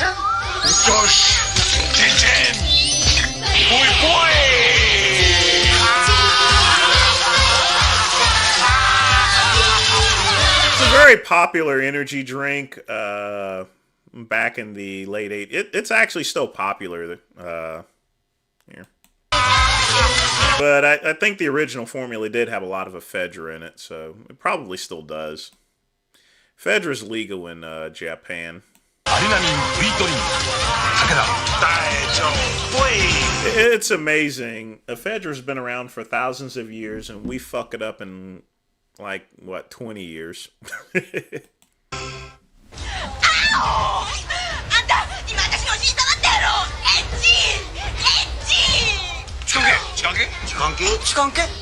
No.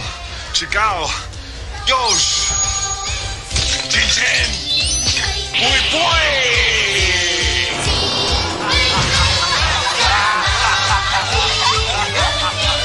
See, that doesn't even make any sense. 1 minute they're calling him a molester, now he's dressed up in some sort of crazy outfit.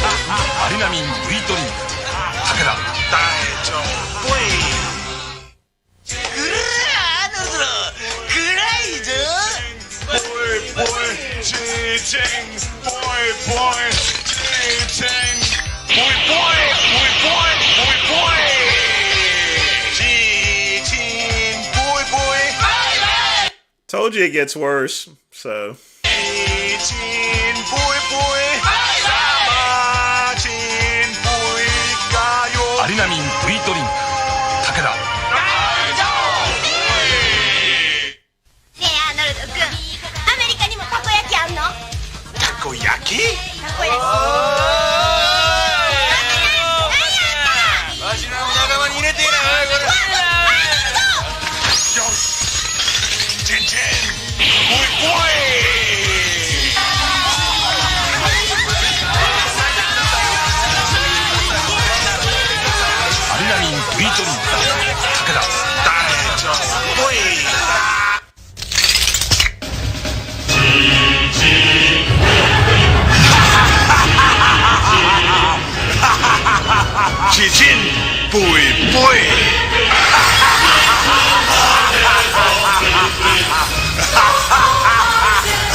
They probably gave him the world. I mean, I know they paid him a shitload of money for doing this.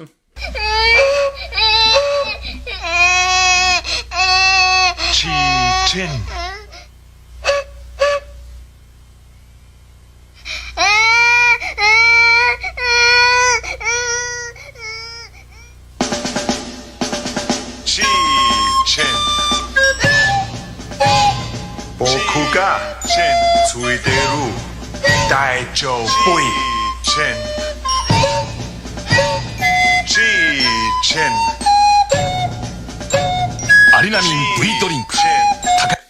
Yeah, those are commercials. I think these are actually in the 80s. So, yeah, it was a bunch of commercials they ran in Japan. There's some, there's actually some Kali Muscle ones, and there's a whole bunch of that other one. I can't remember the name of that fighter. But yeah, I mean, as weird as those commercials are concerned, and the point I make is Japan pays a lot for American actors, and somehow Greg Doucette landed them. So chances are he got paid pretty well for doing that silly dance.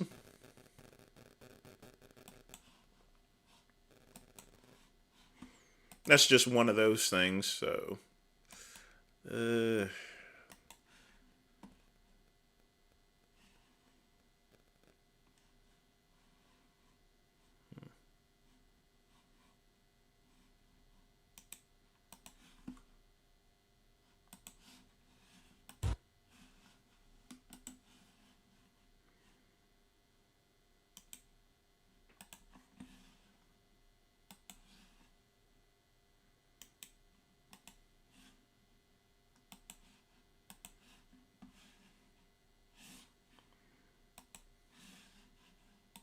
Only in fucking Stratford you see someone shitting in the fucking phone box. Only in fucking Stratford. Fuck. Yo, it's no fucking toilet. It's no toilet now. Fuck off. What could have been the toilet wiping your ass in the toilet? You look here at working, I'll fucking sling you out of there. You're shitting in the fucking thing.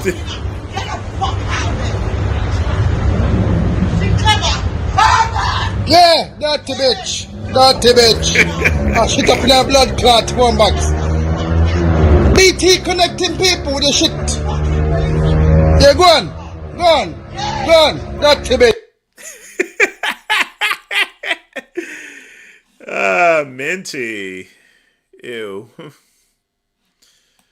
That is disgusting. You know, people don't have any shame. What? Another one? Okay.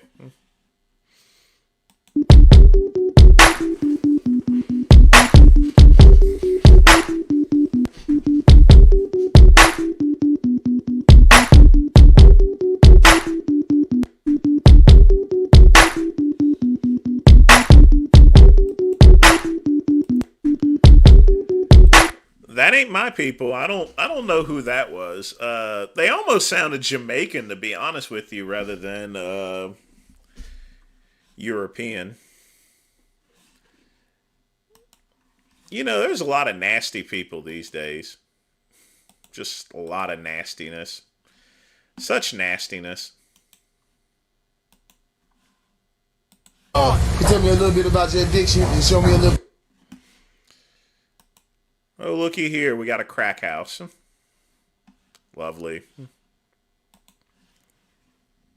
Bit about this place right here. I hear a lot about this place, man. You know, folks stay here, sleep here.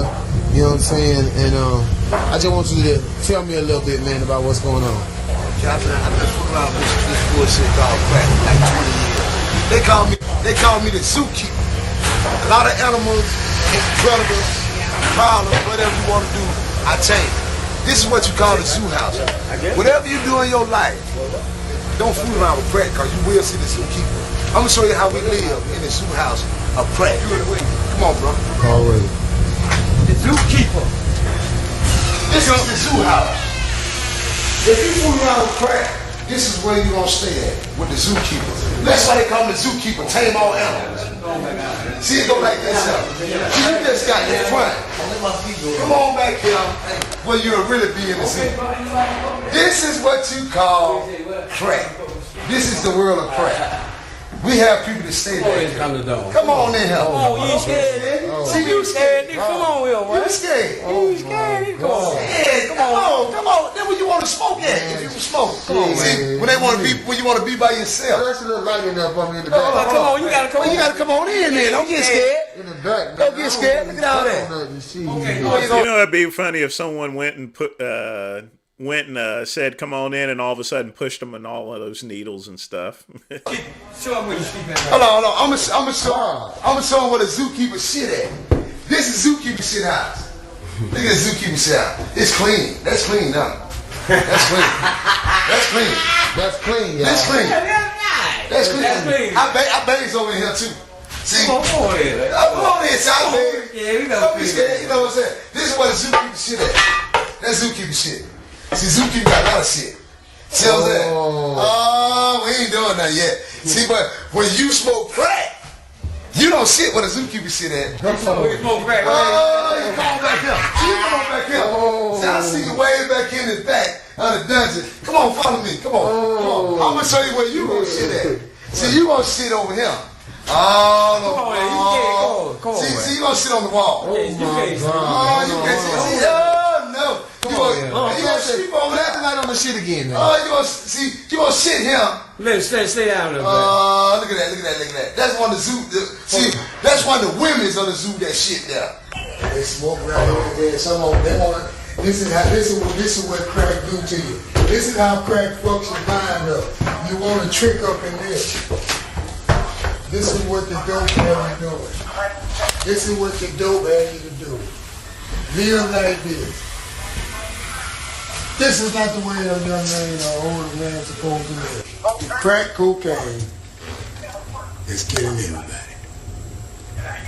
Yo, show them about the kitchen. You can shit right there too after you get through. Again. Yeah, again. You can shit right there on the wall. Just eating shit. Eating shit, and then climb up in the hole and get geeked up. So, people, let me tell you something. Hold on, y'all. Where you at? All right. Let me tell you something. I am called the zookeeper. America most wanted, Georgia most hated, but it go like this. You fuck around with this crack, you'll see me. Let me out here, man. You know, honestly, I'd buy that house. I mean, imagine I could probably get that house for maybe like $500 because they have one of those improvement programs to where they'll sell those houses for like $1 or even $100. I mean, you'd have to strip it clean anyway, you know, and put stuff in it, you know. But I can make a good profit off of that, to be honest with you. I'm dead serious. You can make a profit off those crack houses. A lot of people, they'll buy these crack houses and they'll fix them up, you know. Because think about it for a minute. Who's going to buy that house to begin with, you know? And it would be especially good if there was a row of them. And a lot of these mortgage and real estate companies that flip houses, they'll buy the whole row and just gentrify the place. You know, and they'd fix them all up at once. They'll get each house for $100. They'll fix them up. Get rid of the zoo animals, the people, the urban people and stuff. Perfectly fine. That's a good moneymaker right there, but still a crack house.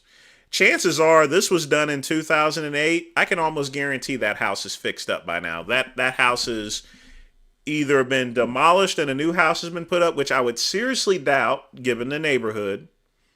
Chances are that house is fixed up. Anything else around there is fixed up. I guarantee it. Well, Scatman, you're going to have to clear it out anyway. No, to clean that house out, you can get some volunteers. You can even get the crackheads that messed it up to begin with. You're going to have to take all the stuff out. The copper wire's probably gone too. I mean, you have to think about it. The amount of money you pay, $100. I mean, the ground it is standing on is worth more than $100. So you can fix that up. I would buy that and I'd flip it. Easy. As long as all the garbage is gone, and I'm not talking about the shit on the walls or anything, I'm talking about the people. You get rid of the people and you got business, you know. I'm just keeping it real with you guys, telling it to you like it is. That would be an excellent money-making opportunity. All right, go ahead. Excellent.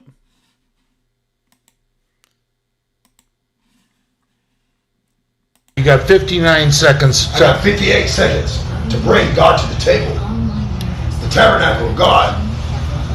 He's triangle. He's got an all-seeing eye. On something dead looking even. There's nothing more fabulous than having a bottle with a paper bag on it.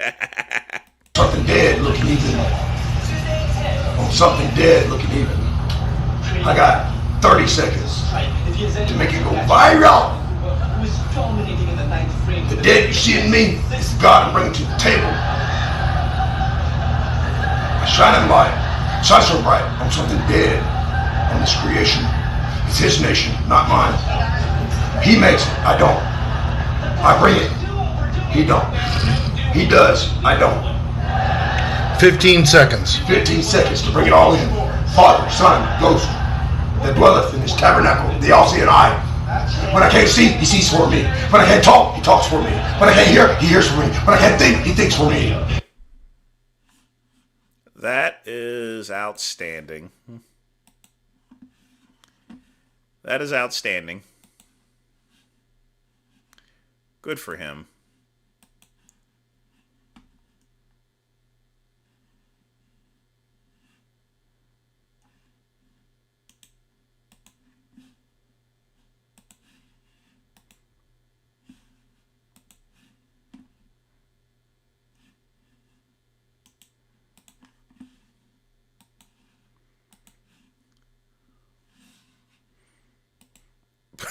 What is it with these videos tonight? I swear.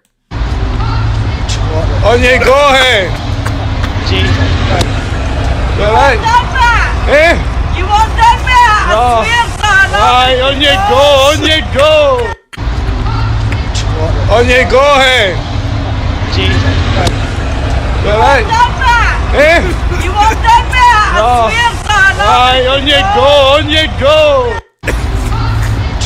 Oye, coge. Right. You want that back? No. Ay, oye, go. Oye, go. Oh, God. Oh, Lord. Oh. Y'all are killing me with this stuff. You're killing me. I can't breathe. I can't breathe.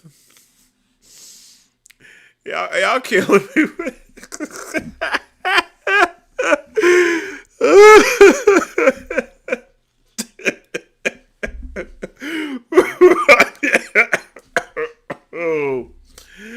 Oh, I'm about to cough up my lungs with this. Oh. Why? Why we have to watch that for?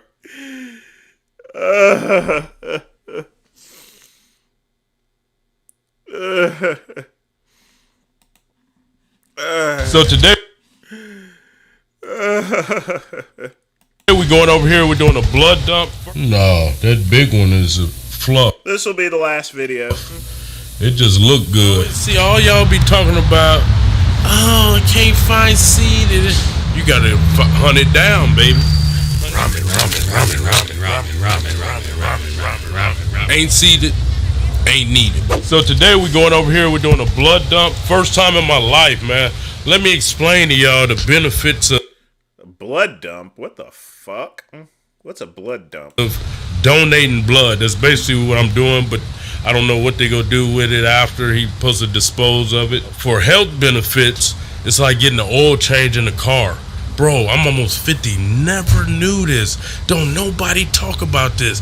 Everybody just yapping about nothing on the internet, but they ain't telling you how to elongate your life. You know what I mean? So you want to do an oil change. They say minimum once a year, but they saying like 2-3 times a year do a blood dump, oil change basically. I've never heard of a blood dump before. Who the fuck said that? Because it get rid of old blood, your body makes new blood.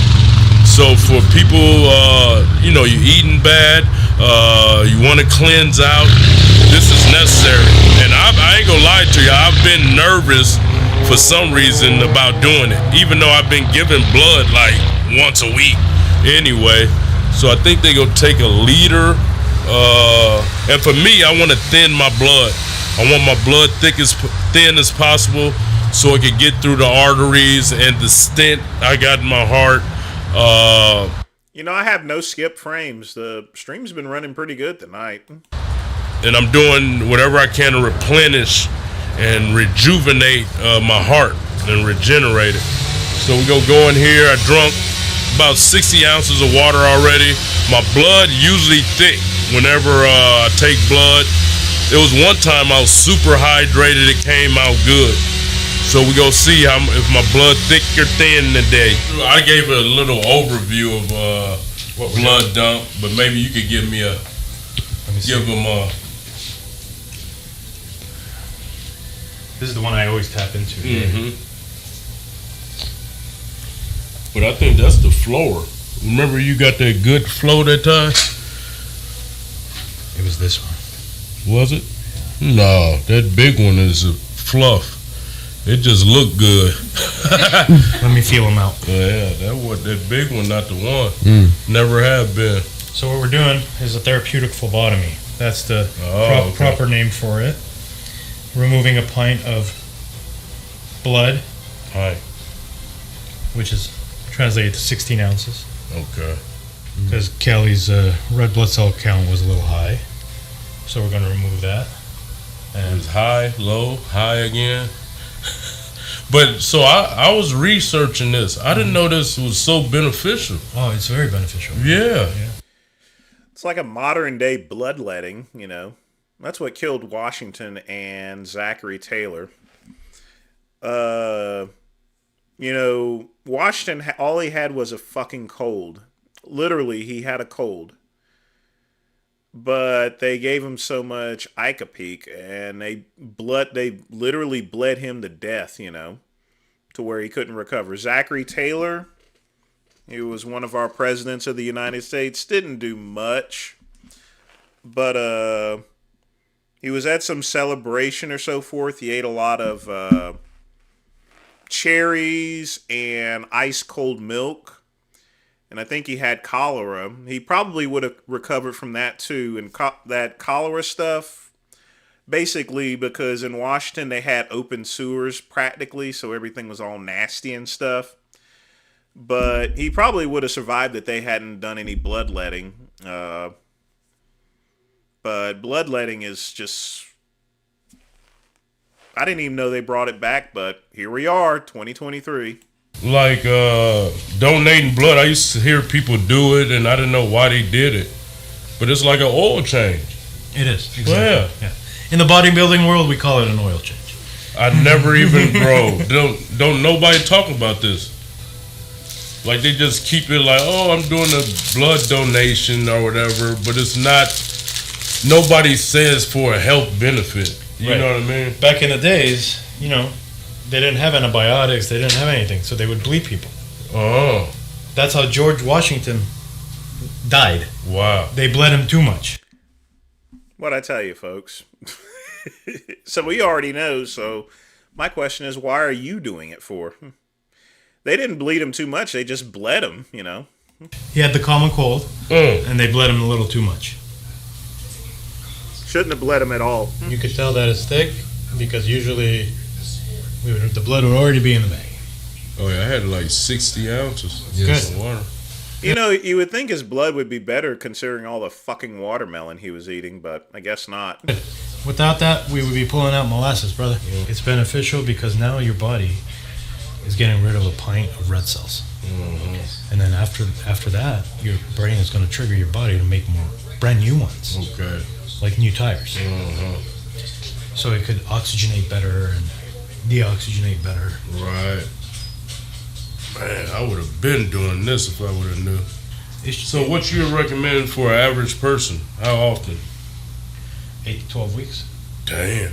So 4 times a year. Yeah. Okay. Or 3 times. 3 to 4 times. So, but like when you do it, there has to be a reason to do it. Right. Medically. So like your CBC, your... You know, this would be a pretty good business. You wouldn't need to be a doctor at all. You could be a phlebotomist. Literally speaking, you can be a phlebotomist and you can do this shit. Chances are he runs the office and he has phlebotomists that do this stuff because that's practically what it is. Your hematocrit and hemoglobin were high. So that's why we're doing it. It's funny, no doctors have recommended this though. They won't because they like big pharma, man. What's your thought on stem cell? I just contacted 2 companies, sent all my medical stuff to them. Okay. What's your thoughts on it? My thoughts on stem cells is that if you wanted to, what are you using it for? Heart, to regenerate my to heart. Regenerate your muscle. Okay. Are you going to be using your own stem cells? No. Okay. Babies. Yeah. That's the umbilical cord. That's the only real way. Yeah. Stem cells? Really? Yeah. If you use yours, how old are you, Kelly? Hey, Lamar, what's up? Are you going to be gaming tonight or what you going to be up to? You haven't gamed in a while, I don't believe.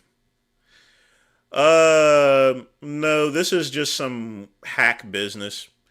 I mean, literally speaking, even though he's doing it, I can almost guarantee that he has phlebotomists doing it for him, and he just sits there and just holds the credentials. It's a good business to be in, I guess, if people are dumb enough to fall for something. I've never heard of a blood dump before, ever. I mean, I'll ask my doctor about it, but, you know, in theory, it would create new red blood cells, but, you know, the body naturally replenishes its own red blood cells by itself. So I don't know what this is all about. 48. They say mine old, though, right? That's right. Mm-hmm. So, yeah, I'm in contact with Panama, where... Is that the one across the border? Where, Tony Robbins and Joe Rogan went. That's a good But spot. there's one out here I just went to, the only FDA-approved one. Okay. But where do they get the stem cells from? They get theirs from, where? Where they say? I don't know, but it's an FDA-approved stem they out cell. here in Newport. All right, Lamar, don't let me down there, you know. Whenever you stream, just let me know, and after I finish with the show, I'll let them know to come on to your channel and game. So I even hang out for a bit with you. But it's not his on. No, it's not his. That's the only real way. Like I said, if we all support each other's YouTube channels, you know, we're always a lot better off. If you get them anything younger, you know? Right. So, I went there, and they got some good results. But, you know, Panama, Tony and Joe. Hey, OG, this is actually pretty good mints, but it's the last video for tonight. So, you know, like I said before, anyone that makes suggestions as far as to what they want to see, you know, I got to be respectful and see it. I just didn't feel like any Sean G tonight because I think everyone just needs a break from him, you know. I've gotten so many complaints about Sean G. It's crazy. They went over there, so no, they swear by it. Yeah, got to get that heart back. Yep. You know what I mean? Yeah, you can't mess. That's one thing you can't mess with, man. Yeah, that ejection fraction. Every time I go get an echo, it's always different. So this the catch. They always asking for the records of the old doctor. Mm-hmm. You know what I mean? Like when I go to a new doctor, I don't want you to look at that old shit. Because you go try to... You want to start fresh. Right. Yeah. You go like be... fresh ice. Yeah, you go ride kind of with the other doctor. Right. I'm just looking up... There we go, man. Took forever. Thick blood. We got to get that blood thinner. How long usually... My blood's... this is a result of not taking any blood pressure medicines and stuff. You end up with very thick blood. He needs to get back on his meds. So, obviously... He is correct. He hasn't taken any of his meds. And people wonder why I take hydrothorazide and I'm peeing all the time and taking cholesterol pill. You know, I'm a 46-year-old black person. You know, we're susceptible to that and diabetes and shit like that. You know, we got to be proactive. He's been eating watermelon, and even with watermelon, if he's not taking any of his meds, that's what you end up with. You take an average. Oh, it's not that thick. No, right now it doesn't look thick, but it's thick. Look thin to me. Look like some beet juice. That's why, yeah. Usually it takes about 10-15. Oh, okay. Yeah. So next time we'll see, Fruits. We need those fruits, right? You got to get those fruits to get your vitamins, your minerals. That's Siwa. Japanese, right? Japanese store. You got to hunt it down, baby. Hunt it down. We like 10 hours away from where we live. Okay, teacher. This is my jam right now. Yeah, that was all of that video.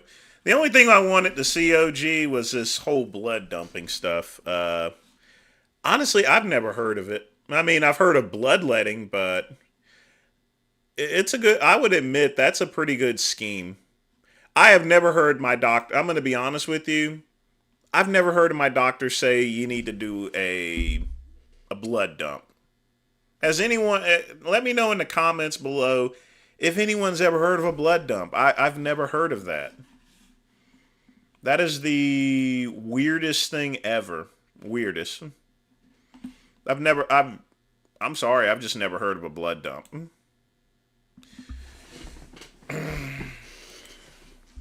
Watermelon's a diuretic, so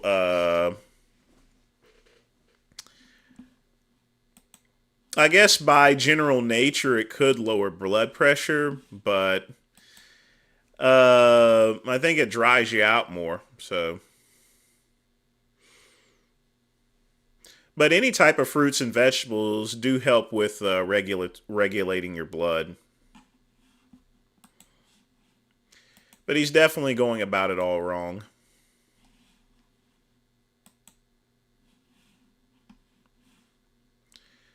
Sometimes I don't know what's wrong with these people. I really don't.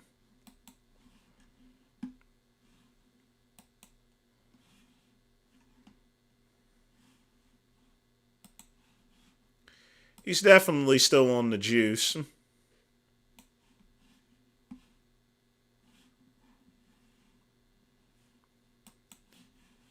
But chances are he probably will need to be on steroids for the rest of his life.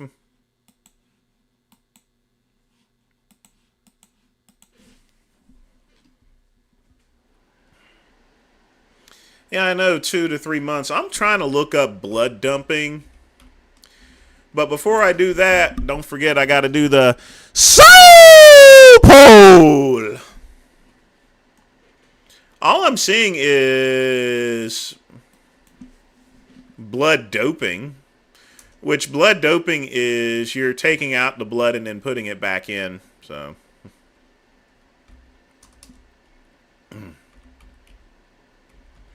let's look up bloodletting.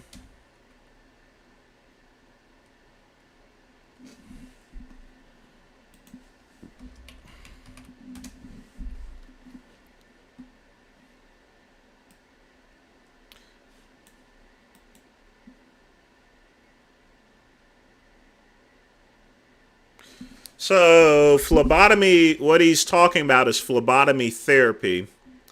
It's a modern type of bloodletting used for specific conditions. Hemochromatosis, a genetic disorder of excessive blood iron.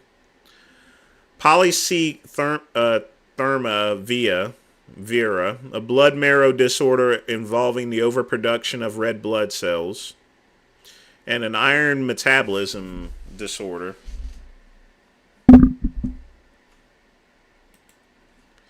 And in medicine.net, its therapy is believed to promote healing, provide pain relief, and restore healthy energy flow called chi.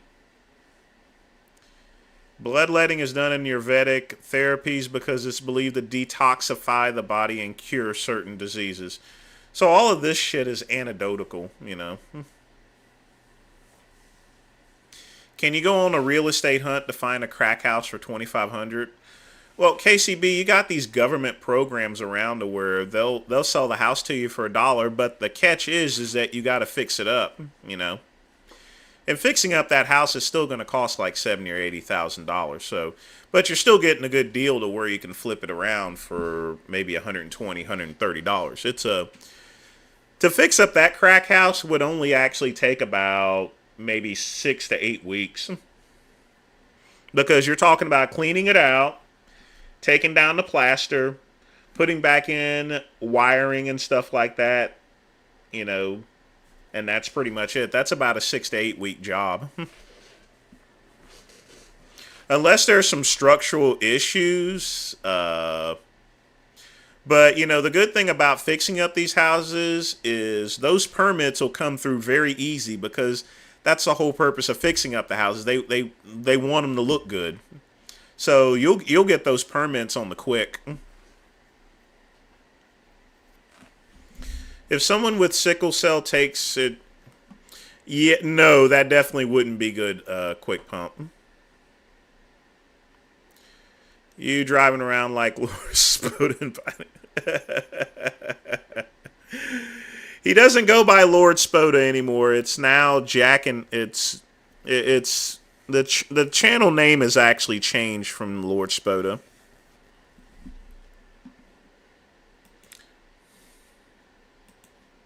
I like watching this channel. He has a pretty good channel traveling around. Good stuff.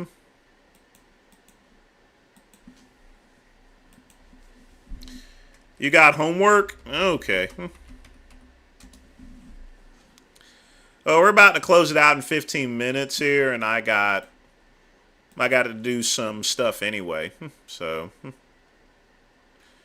fix up that site that they went and suspended on me.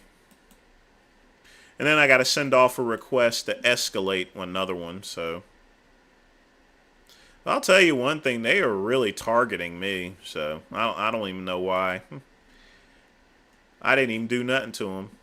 I didn't hurt nobody. Nothing.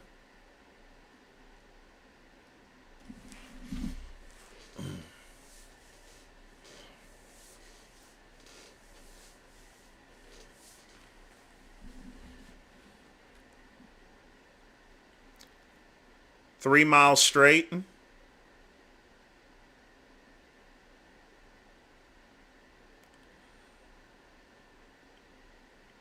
That's a good distance to run there, Lamar.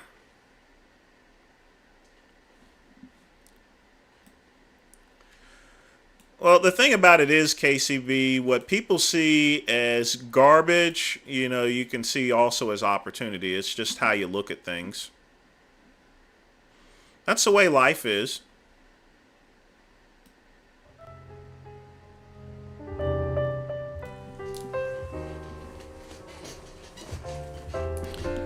I'm afraid I can't stay on. Got sites to fix, and to be honest, I'm not even feeling too well. But folks, we got 15 minutes left, so get your questions in. If y'all want to put some money in the donation pot, you certainly can do that too.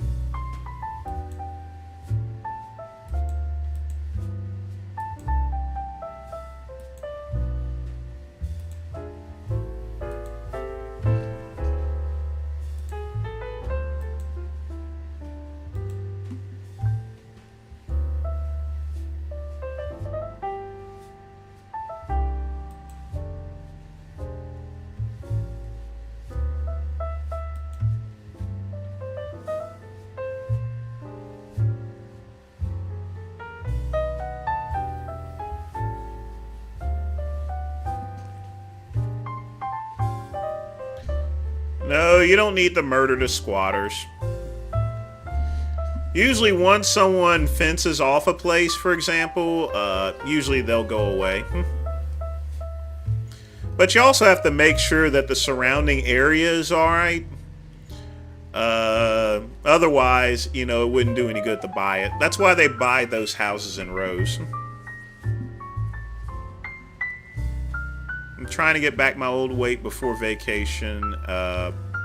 Well, Lamar, don't try to focus on trying to lose as much weight as you can before vacation. Just because, you know, what I find is when people try to diet before a vacation, they do it too quickly. I would just diet like you normally would and just enjoy your vacation.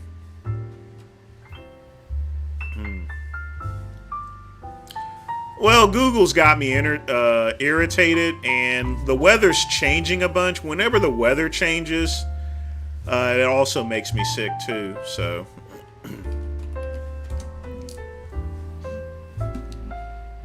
But I gotta run a general scan over the website to make sure there's no broken links.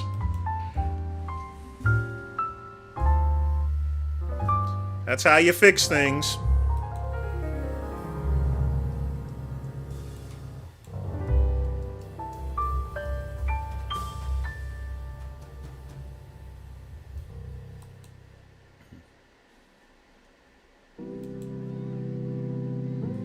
More ab work. You know, abs are the only muscles that are already built. Buying a shipping container house is not only a waste of time, but you have to remember, you have no idea what stuff was actually in those shipping containers, chemicals and stuff like that. Not only that, they're just ugly. I mean, the shipping containers are good for storage, but for houses, no need to do something like that. A lot of times, while it's obviously going to make a very durable house, I mean, you have to understand the shipping containers, they're usually like 6 to 8 feet, so you're going to have some very low ceilings. I mean, there's just a lot of things just wrong with making a shipping container house. I mean, it would be good if you had it out in the woods or something like that, because you need something durable to keep the animals out. But in practical use, I definitely wouldn't want to live in a shipping container.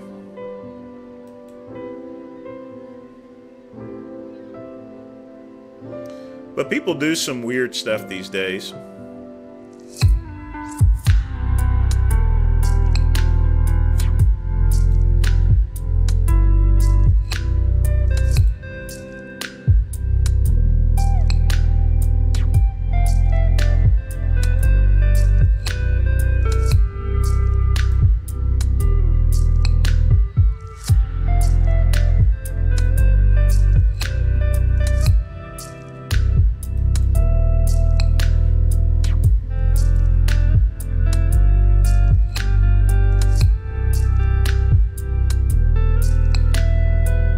Well, again, KCB, if the area is clear and, you know, that's the worst house in that neighborhood, yeah, I would buy it.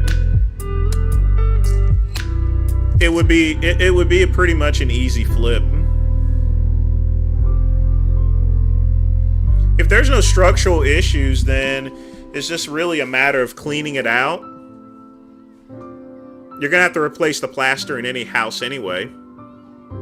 Check the plumbing and wiring and electric. Put a cheap kitchen in, and that's it. I wouldn't live there. But anytime I see a house like that, I look at it from a business standpoint. Now, here's the thing, Quick Pump. If they manufactured meth in that house, then I definitely would stay away from it. You don't want to buy a meth house. You gotta, remediating that is next to impossible and super expensive. Plus, those chemicals will stay down there forever. You'd be better off just lighting the house on fire and letting it burn down. Or not light it up, just demolish it. It wouldn't be worth building in a house where people were making meth. It really wouldn't.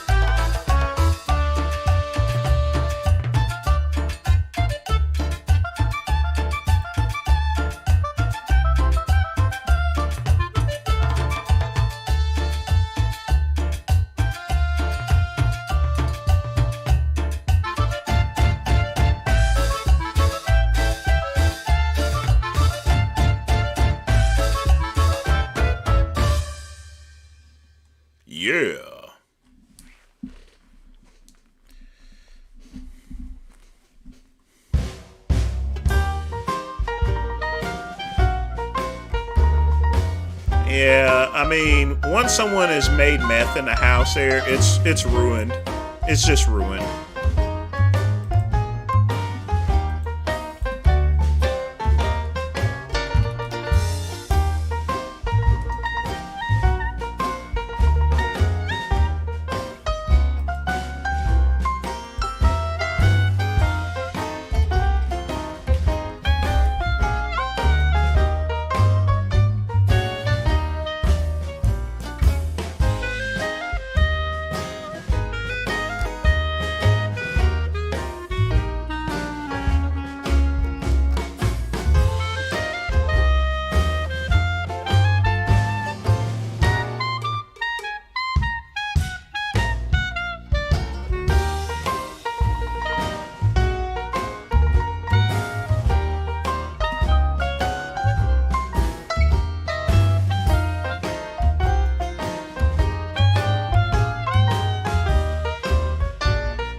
Broken links.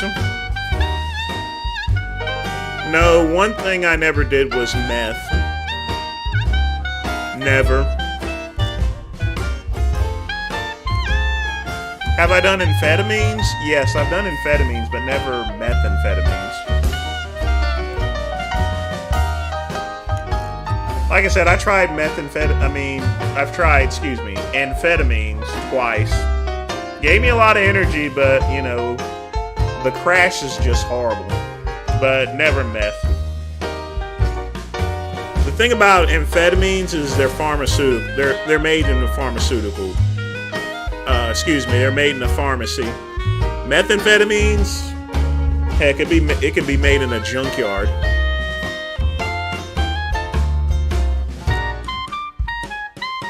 Well, Justin, I was a drug dealer at one time, and I made stuff, so stands to reason. I never sold amphetamines before. But, you know, whenever you're in that type of business, you know, you have access to practically anything you want.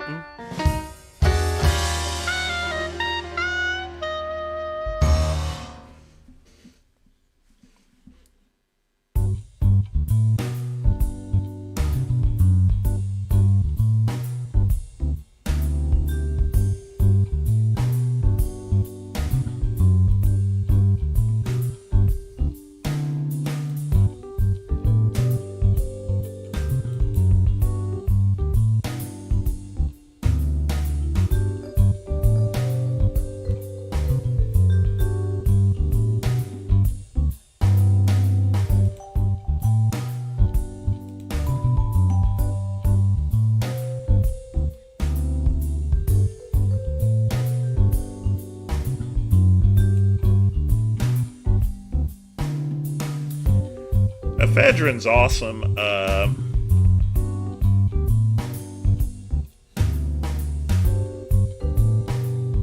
mean, ephedrine is something you could still get.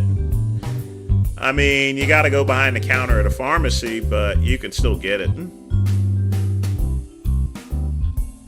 Usually, if you tell a person that you have a cold, they'll give you a box. But if you keep coming back there, they're gonna get a little suspicious.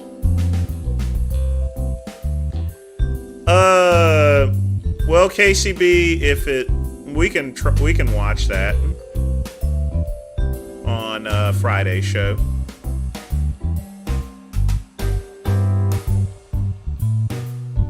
Honestly, Quick Pump, I wouldn't go back in time. I would definitely not want to do anything that I did previously. I just wouldn't. Makes no sense.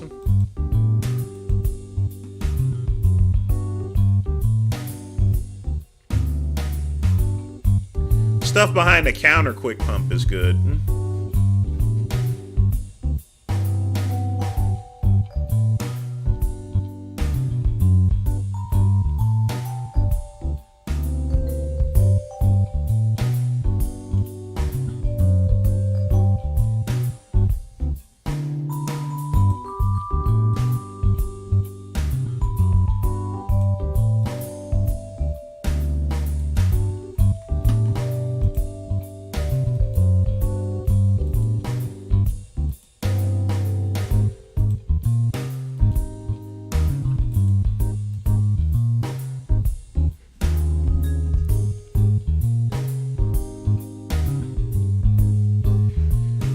Was McDonald's hardly heard of in my... Oh, McDonald's is everywhere. I mean, I'm from Asheville, so... I don't know why it wouldn't be. Everyone's heard of McDonald's.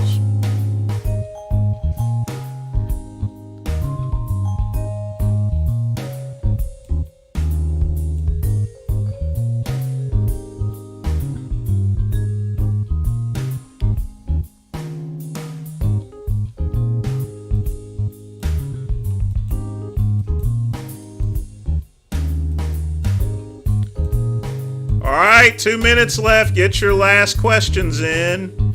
Want to put something in the pot, donation pot, you can do that too. But we're signing out in 2 minutes, folks.